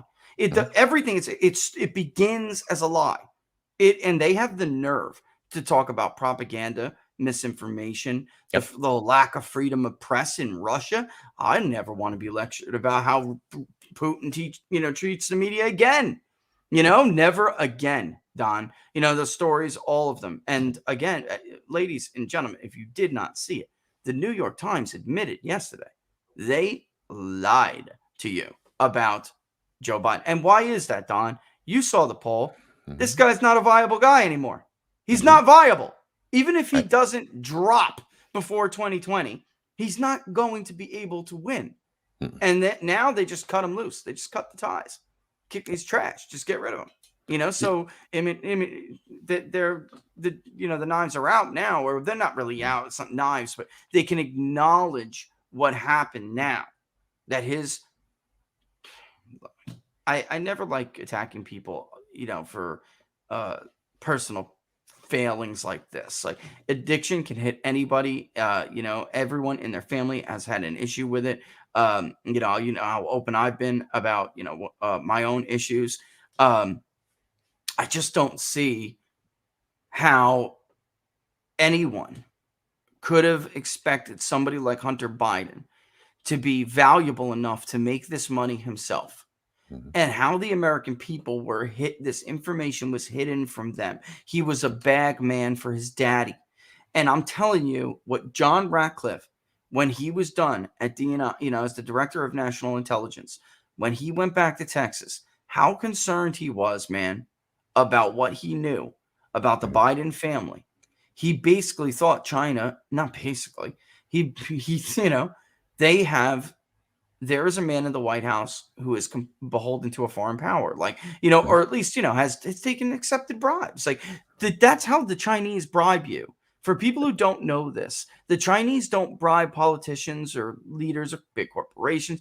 They don't bribe them by giving them money directly.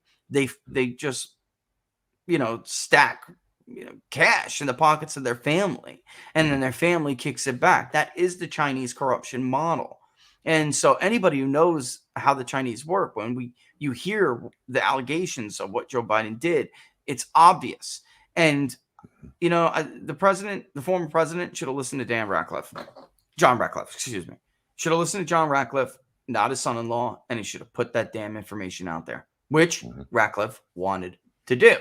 Ratcliffe thought it was utmost importance that the American people, before they made a choice, understood how beholden this man was and how it looked dirty. The word's dirty. He's dirty, folks. He's freaking dirty. Even James Comey.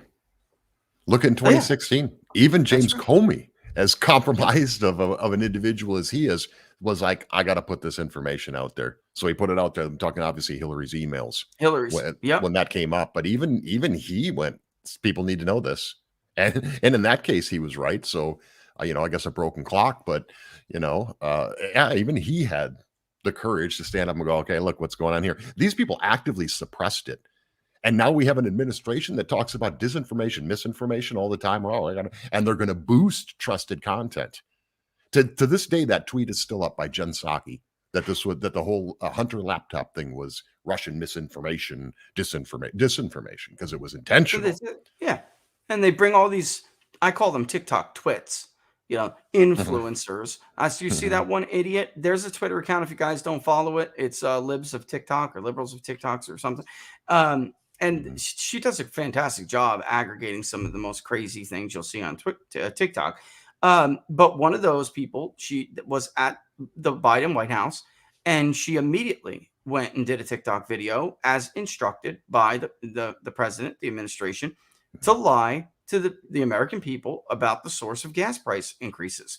Gas prices began to rise far before Vladimir Putin invaded Ukraine. And by the way, this word invade, yes, it's technically an invasion, but everyone is using it to think they're using it to deceive people on what is going on in Ukraine. The Russians are not fighting, shock and awe. So this idea that Vladimir Putin, wanted to take Kiev and wasn't able to do it is not true. He's not fighting like that. And if you look at a map and see the positions of the military, the Ukrainians are surrounded.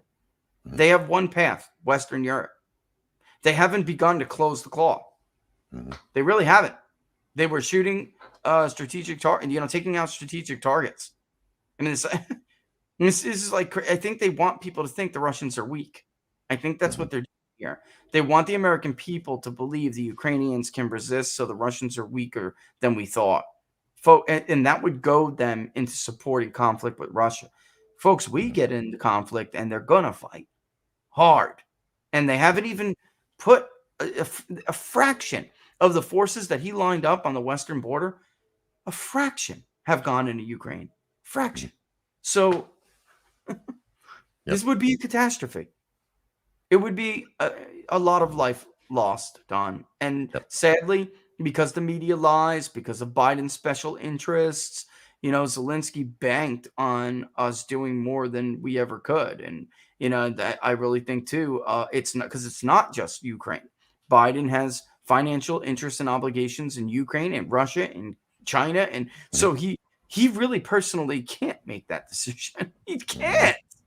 And that's what John Ratcliffe was worried about, by the way, that it was much worse than Miranda Devine reported, folks, much worse. And he thought that it had to be public. What the hell do you think the president was thinking? Why do you think he really believed this Kushner line, Don, that if you just play nice, there are lines you don't cross with the political class, and there's a certain level of courtesy that you extend to them. And if you go over those lines, then they're going to come after you. If you don't, they'll back off. That's bullcrap. They don't ever back off. They don't ever back off. Right. Where did he get this ridiculous idea from, which he sold to his father-in-law at his own peril? Yeah, I have no idea where he got that from. But just, if you look at what's going on here. So here we were, 6 months ago, Afghanistan. So the reason for getting out of Afghanistan was we didn't have to send thousands of troops back in, which was always a lie.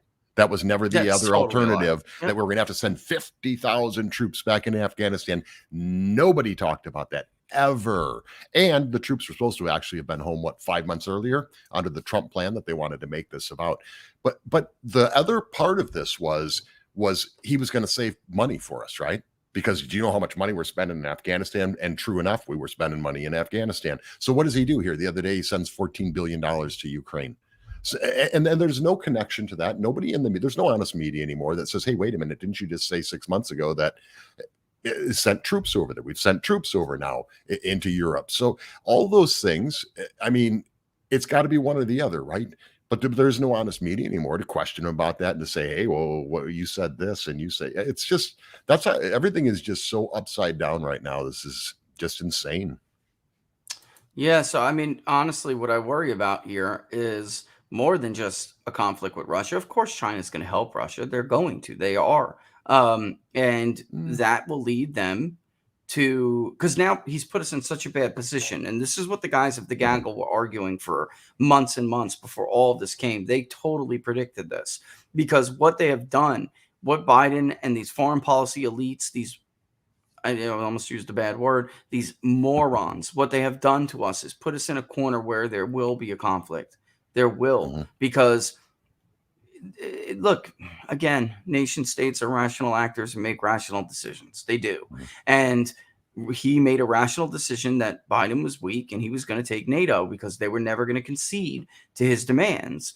China's going to make a decision and it's just going to go from there. At some point, we will have to respond, whether we get in with Russia or whatever. I mean, they backed us into a corner, Don, where we either cut tail to avoid war and look like cowards and look weak, or we get into a stupid conflict. That's the choice he has given us. And China's going to do inevitable choice. One thing with China that everybody's got to understand in this whole thing. I don't think China really likes Russia. I don't think China likes anybody except China. No, China is.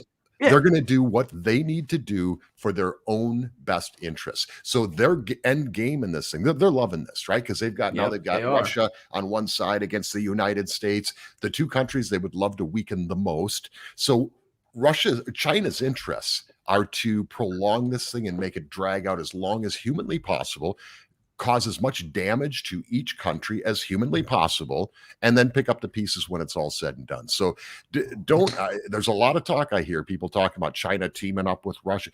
I don't think China has any affection whatsoever for Vladimir Putin or anything to do with Russia. They only care about themselves and their own best interests. They are truly the country that is, I mean, we talk America first and all these things, but then look at all the politicians that couldn't care less about America, actually don't even like America, some of them.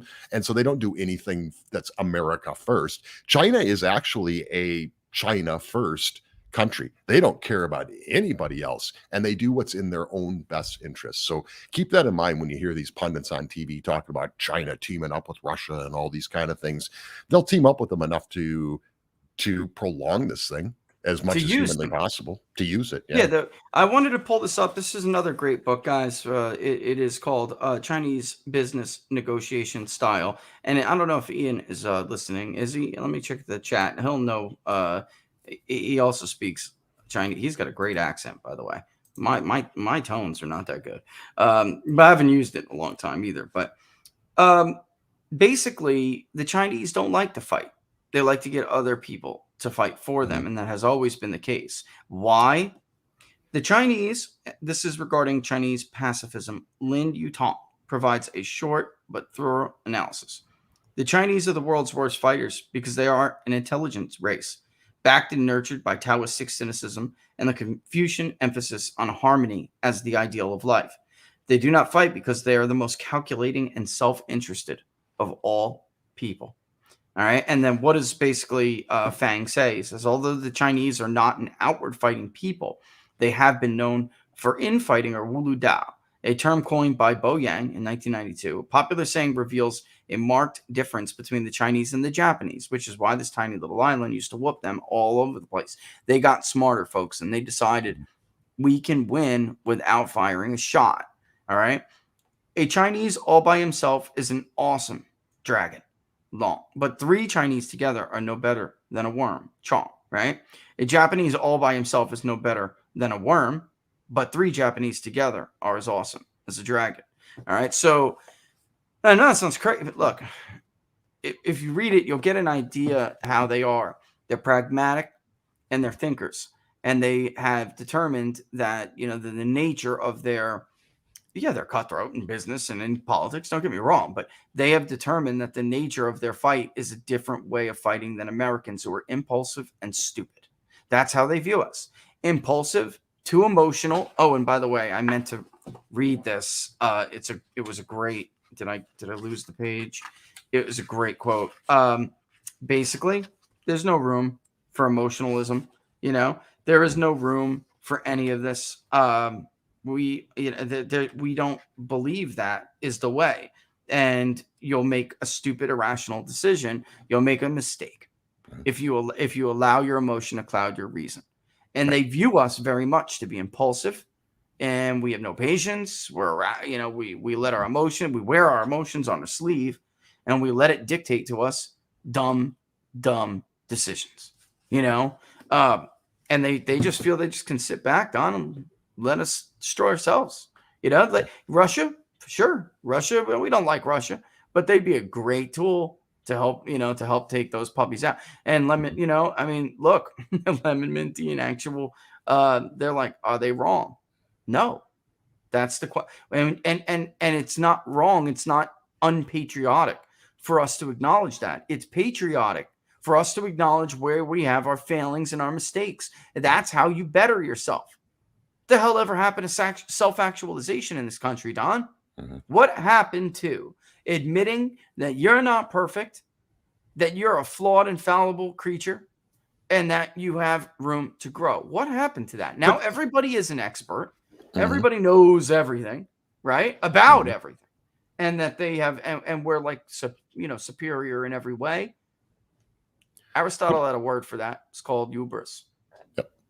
But it's the whole road to communism, right? I mean, how long have we been talking about? How long ago? 2008. We've pretty much been talking about this as a country, like an open conversation about socialism, communism. That's what those ideologies are. Is they remove humanism. There is no individualism. Therefore, if there's no individualism, it doesn't matter how you feel. It's what does the collective feel, right? So if you remove humanism, then you're going to be more calculating. You're going to be, you're going to think about things from a very selfish standpoint. Thinking selfish means I represent everyone. Everyone feels this way. So so the further down this road we get, the more squad members we get, the more politicians that like Biden and Harris, and look what's going on now. The Sanders, all these people, the more that gets pumped into our system, the less human we become. And what do they use it in? They say it's in the name of humanity. Yep. And that's honestly, the big lie. That is a profound thing you just said right there. And I actually tried to address that, our virtuous republic. Like this is actually a relationship.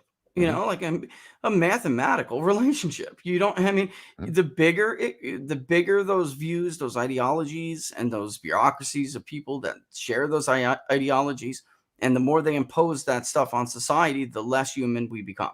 The weaker the bonds between us are, and that's why it's not at all compassionate to look for some great referee in government to fix the wrongs of society, because in fact, all you're doing is taking away people's responsibility for doing that, which makes them less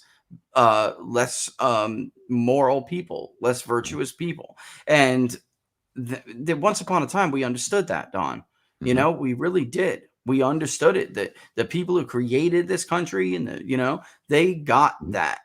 And we're just totally throwing it away. And unfortunately, there are just people who just have no knowledge about anything that surrounded the views founding this country. Like Joe Biden, the Second Amendment wasn't for cannons or whatever. Yes, it was. It was for everything. It's like the word well-regulated, the words well-regulated. They don't understand what that means. They have no idea. They have no idea. Look at that. You can't expect to survive like this. Is my point. Look at one of the biggest principles we have in this country is our free speech. That right there, that is America, right? So it can't be controlled. And that's what allows you to be a human, is that I can speak. I can say something that other people won't like, but I'm still allowed to say it because I'm a human being. Look at what happened in this Yale thing. A lot of people are missing the point here. So you had this Yale, for those that maybe haven't heard about it. So there was actually a panel on free speech for lawyers. This was the Yale Law School. People that are going to be responsible for convicting or defending people going forward. Some of these people will probably somebody will end up on the Supreme Court maybe from this class. It's Yale. Okay. So it's pretty prominent kind of thing. Yeah. So this group actually shuts down the free speech panel. The other side, they let the one side speak, and then the other guest, the conservative guest, wasn't even allowed to say a word. It was shut down at the introduction. So it never said a single word. And these people they think, here's the point, they think that is free speech. They were exercising their free speech. Okay. Stopping somebody from speaking an opinion you don't agree with is not free speech. Not only is it not free speech, it's the opposite of free speech. Here's the point that I think everybody's missing. Why is this happening? Why would this large group of obviously they must have some level of intelligence. They're in Yale Law School. So, I mean, I would hope there's some kind of standards there that got them in there. I'm going to assume there is. Why would this entire group of people, like 100 people, why would they think that that's free speech? When it's actually the opposite. I mean, this isn't it's not a complex issue, right? But why would they think that? It's because they've had this pumped into them for how many years now? Right. Yeah. So that's the real problem. Wait till this generation are the next leaders. Wait till they're on the Supreme Court. You want to see, that's when the Constitution is done. When you get people this on here that it's hanging on by a thread right now. Right? Yep, it is. And it's hanging by a thread right now. They will rewrite and create their own Constitution that will have no humanity. And because they're relativists. Because they're relativists too, which is amazing. What's a great example of that? And how it's applied in our politics. I told you to much pushback, by the way, on Twitter. I'm a racist.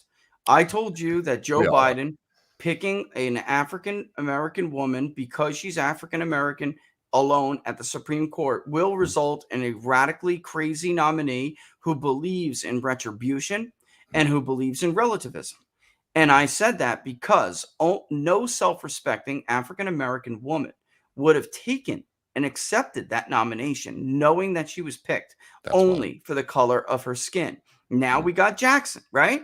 And I told you that is the kind of person that would do it, right? So Judge Howley goes through her records, which, oh my God, he did his job. How dare a senator go through the record of Judge Jackson? This is how they feel, all right? Because of course, the record doesn't matter. Her being black is the only thing that matters. They're relativists, and they will change their morals, their principles, and the standards at which they hold themselves to. They hold you to completely different. They're relativists. He found what is a really alarming trend, which is, and here, I'll read what he said. Judge Jackson has yet to address her alarming record on child porn offenders. But rather than ask her questions, the Washington Post is regurgitating the White House talking points. Their fact check questions and answers are below. Ladies and gentlemen, I should absolutely show them this real quick. I should. Let me get rid of this and share. This is what they sent Josh Howley. And then I'm going to tell you what Politico did, which is just outrageous. All right. It's coming up. All right. Here it is. So they said, it seems two examples he pulled from her testimony are taken out of context. In both cases, she's quoting, this is the Washington Post, John. She quoting the Washington Post. She quoting back from previous testimony. These are these are all yuppie whites. Why are they trying to sound like they're in the ghetto? Because they're addressing an African-American nominee. It's just pathetic. In both cases, she quoting back from previous testimonies. He makes it sound like it is her opinion. And then Howley puts it here in the Post question 2 regarding this tweet. Isn't this the report he is referring to? Was it then not a unanimous recommendation of the Sentencing Commission, which is split equally between Republicans and Democrats? Ladies and gentlemen, that is what the White House is wanting everyone to think. Howley, Judge Jackson recommended eliminating the 5-year mandatory minimum sentence for child porn. It's right there in the report. As for the other commissioners who supported this bad recommendation, they probably shouldn't be on the Supreme Court either. I mean, this stuff is just crazy. All right. This is the level they'll go to lie to you. All right. And then Politico, this is even best. Molly Hemingway's husband, which Josh Howley retweeted. Molly Hemingway's husband. Great tweet, Mark. Great tweet. Politico says, quotes Dick Durbin, I don't believe it being taken seriously, Durbin said in an interview about the charges leveled by Josh Howley. I'm troubled by it because it's so outrageous. It really tests the committee as to whether we're going to be respectful in the way we treat this nominee. You mean respectful, like accusing a man of almost, nobody has ever impugned the character of Brett Kavanaugh. And you trotted out mentally ill women with a slip and fall slime ball lawyer.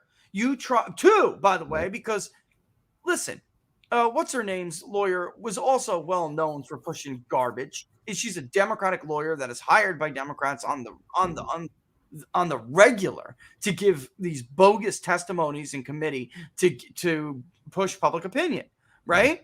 And so the professor was clearly mentally ill, and maybe something had happened to her back in the day, and because she is mentally ill, she associated Brett Kavanaugh with the man who did that to her, but very clearly she is mentally not sound, as her own daddy obviously believes, by approaching Brett Kavanaugh and apologizing for his outrageous daughter's allegations, right?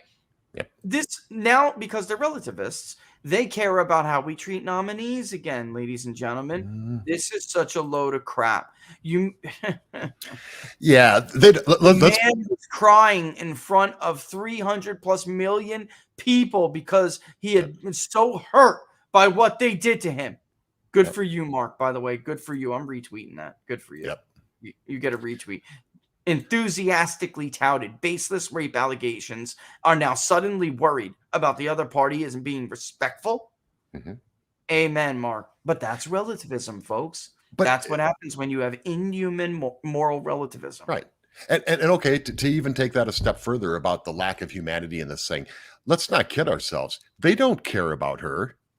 They couldn't care less. They don't give a damn about her. They don't care about her. What this was Joe Biden, and he was being he's the civil rights guy, right? We're crossing the Selma Bridge again. So he makes a statement, but here's the key. They purposely picked somebody that was radical so that there would be a fight, so that there would be pushback, so that there would be questions asked that are uncomfortable. And there's a reason they're uncomfortable. It's because your positions were really uncomfortable. So they don't care about her. This is about raising money. This is about ginning up the race card because that's their favorite thing. Their fundraising is down because of the performance of the administration. So they got to get that back up. They don't care about any of these people. You think they cared about Christine Blasey Ford or that's her. Any of these people? Of course they didn't. Where is she now? Are they calling her every day going, "Hey, you doing all right? How you doing?" I mean, they played that farce too. So there is such a level of lack of humanity to this whole process that it really proves the point we're talking about, I think. They accused a man who was above reproach, a long record, a sitting judge on the District Court of Appeals. I mean, the District Court in D.C., the Circuit Court. They accused the man of being a serial freaking rapist.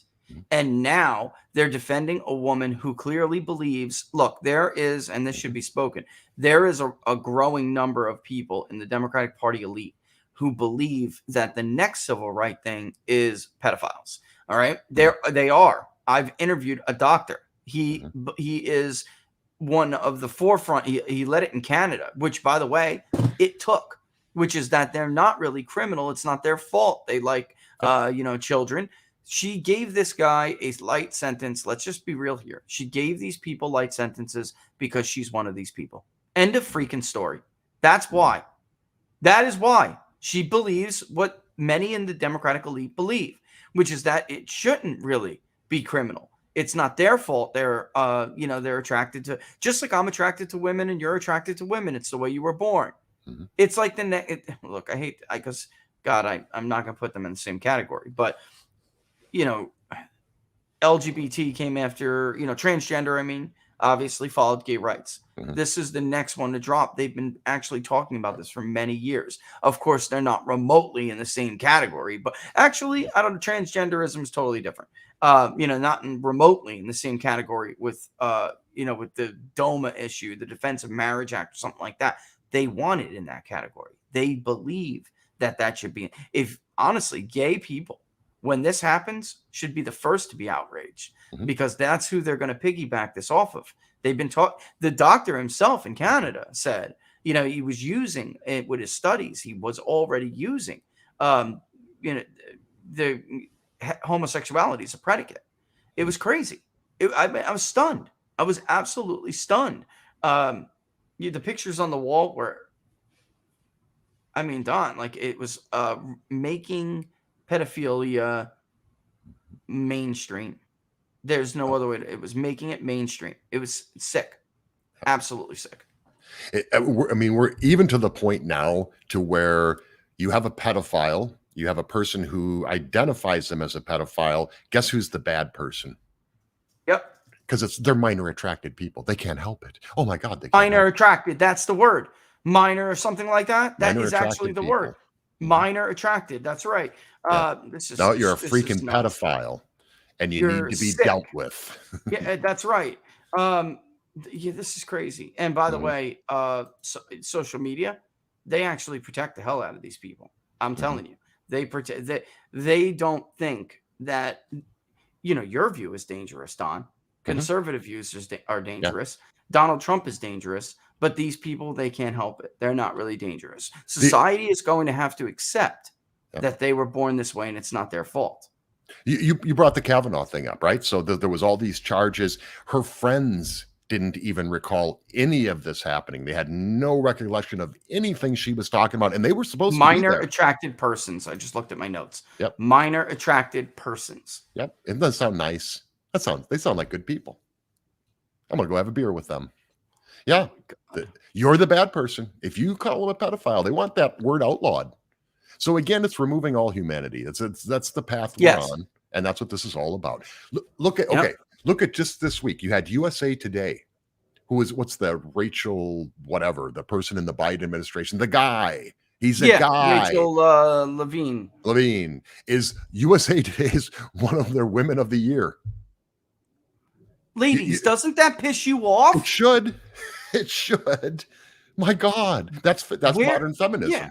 Modern feminism is now men taking over everything. Women's sports in school, women of the year. On International Women's Day a couple weeks ago, that like the top trend of everything that was going on in there in the comments was, this better include trans women, which are men. And he let his mother sneak out of the nursing homes that he was forcing everyone else's parents to die in. Yeah. I mean, that alone, and this is how and I know we're over time here, but this is how cowardly Republicans are. Lindsey Graham wants to talk all tough to Russia, but he's too much of a coward to block a nomination because he's transgender. That's what happened there. They pick these protected classes and Republicans just roll over like a bunch of cowards and don't ask any serious questions. What Levine did, what he did, was disqualifying for any position in a cabinet post or anything. Disqualifying. He allowed his mother to escape the homes that he was forcing other people's grandparents and parents to die in. What is whether or not he's mentally deluded or not have to do with it at this point? I mean, at that point, that alone is enough to disqualify. And by the way, Pete Buttigieg, he gets the transportation secretary to get out of the race, right? Nobody wants to question Pete Buttigieg's what his resume and whether he's even qualified to be the secretary of the Department of Transportation. Look at the disaster it's been because Lindsey Graham is too much of a coward to object to a gay man. Let's be real here. And that's why Barack Obama got away with every single scandal that he had in his administration, because he was the first black president. It's that simple. These protected classes matter more to them than principles. And this radical Supreme Court nominee will get on the Supreme Court just because of the narrative around it. Everybody would agree if you stripped all that stuff away, you would go, okay, well, that's a pretty radical position. Maybe that's not the best. Right. Okay, that's radical. It won't matter. At the end of the day, it won't matter. And I just want to answer real quick because there's several questions about the likely voter on the generic ballot. I didn't apply that variable to the generic ballot yet, but I'll do it. I'm going to give it a ballpark looking at what it did with Trump and Biden. I'm going to give it, maybe it's going to end up like 50-39, maybe something like that. But you'll have it soon. And then can we talk about how Don's shirt matches Rich's tie? That was not intentional, right, Don? That was not intentional. That's right. So what do you got coming up this Saturday, buddy? And I'll send you a bunch of charts too, by the way. But what do you got coming up this Saturday? So obviously we'll continue on with some of the data you've got coming in. So I look forward to that. Good stuff. Also, Peter Hussey on national security. Going to talk a little bit about Russia, the Iran deal and the things that are going on there, because there's a lot of important things. There's so many important issues right now. This is the real shame about the tragedy of the Biden administration is there's so many things going on and you can't cover it all. So we got Peter on to talk about those issues. I got a new writer, John O'Shea, who's going to be on the program. Great stuff. It's called John's Corner. John's a great writer. He is. John's a great writer. He put together a great article. So I read this article. It was about CPAC, and it was about the generalization of people and the attitudes of people, and a lot of happy people versus, the other side of things. So it was really a good observation about CPAC in general as an overall thing. And I've also got Morse Tan on the program. He is the Dean of Law School for Liberty University. So we'll talk to him about some really interesting stuff going on there, but also we talk a little bit about the China stuff and what's going on there. He's a pretty sharp guy. So looking forward to all that stuff. So tomorrow, noon Eastern time, DonSmithShow.locals.com. Check it out. You see your buddy Gordon Chang drop the bombs on MSNBC. Yep. They're so stupid they can't sit with a man that smart. They just can't. They have no idea what to say or how to handle him. It was hilarious, Gordon. Good job. When you talk to him, tell him I reveled in it. I love it. We'll do. Yeah, all he's right, awesome. my friend. All right. Give Brenda our best, as always. All right. And we'll see you guys. To Laura and the kids as well. Will do. All right. Will do.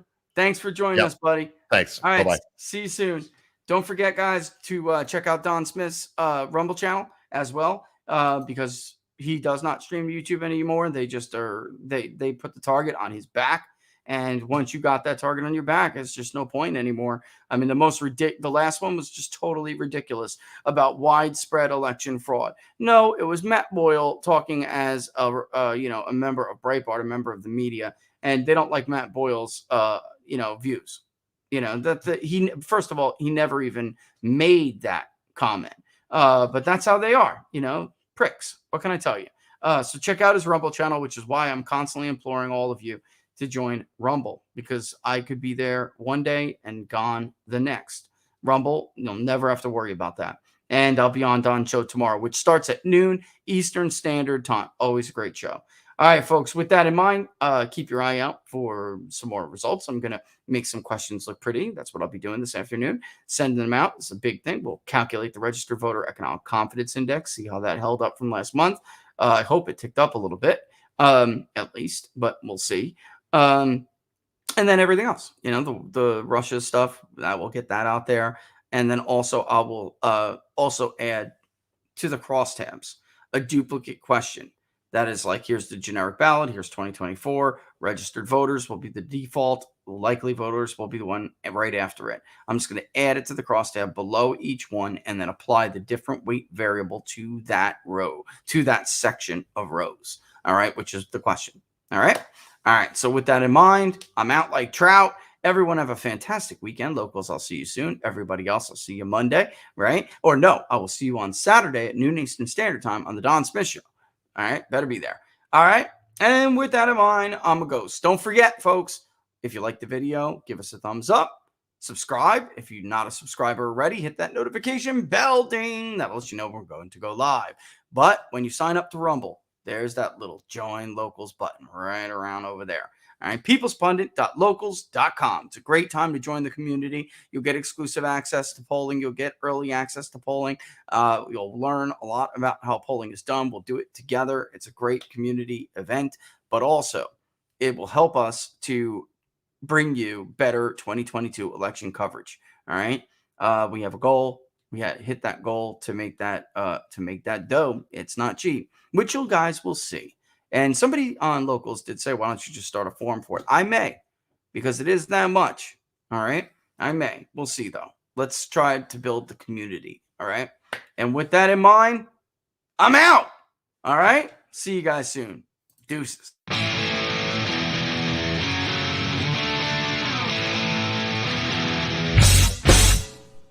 How much you wanna bet that I can get you back inside your head? Before the summer ends and spread a little love. Just for a little fun, I'll make you come back to me before the rise of every sun. Baby, it's meant to be, I know you got a man, but he don't understand. You're gonna be a heartbreaker. You're such a love taker. So just suck me in and you can toss me like a cigarette. 'Cause I just wanna be a bad habit, yeah.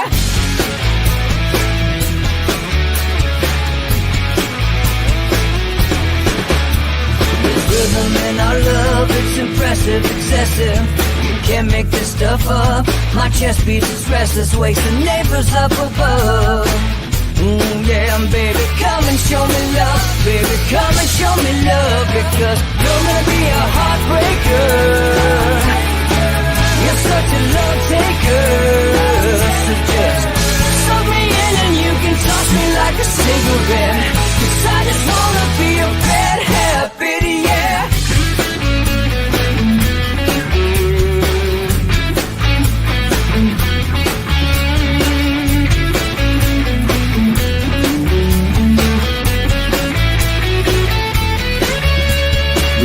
And take a one-way ride, steal us away to find a place we can hide. It wouldn't take much to disappear for a night, just to give into the need and leave it all behind. 'Cause I know that you know that I know that you want me. You told me, now show me, come blow me away. 'Cause I know that you know that I know that you want me. You told me, now show me, come blow me away. You're gonna be a heartbreaker.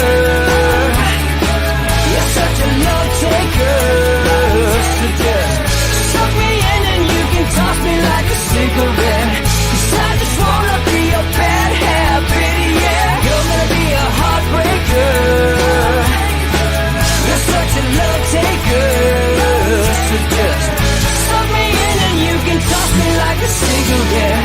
'Cause I just wanna be a bad habit, yeah. Suck me in and you can toss me like a cigarette. 'Cause I just wanna be a bad habit, yeah.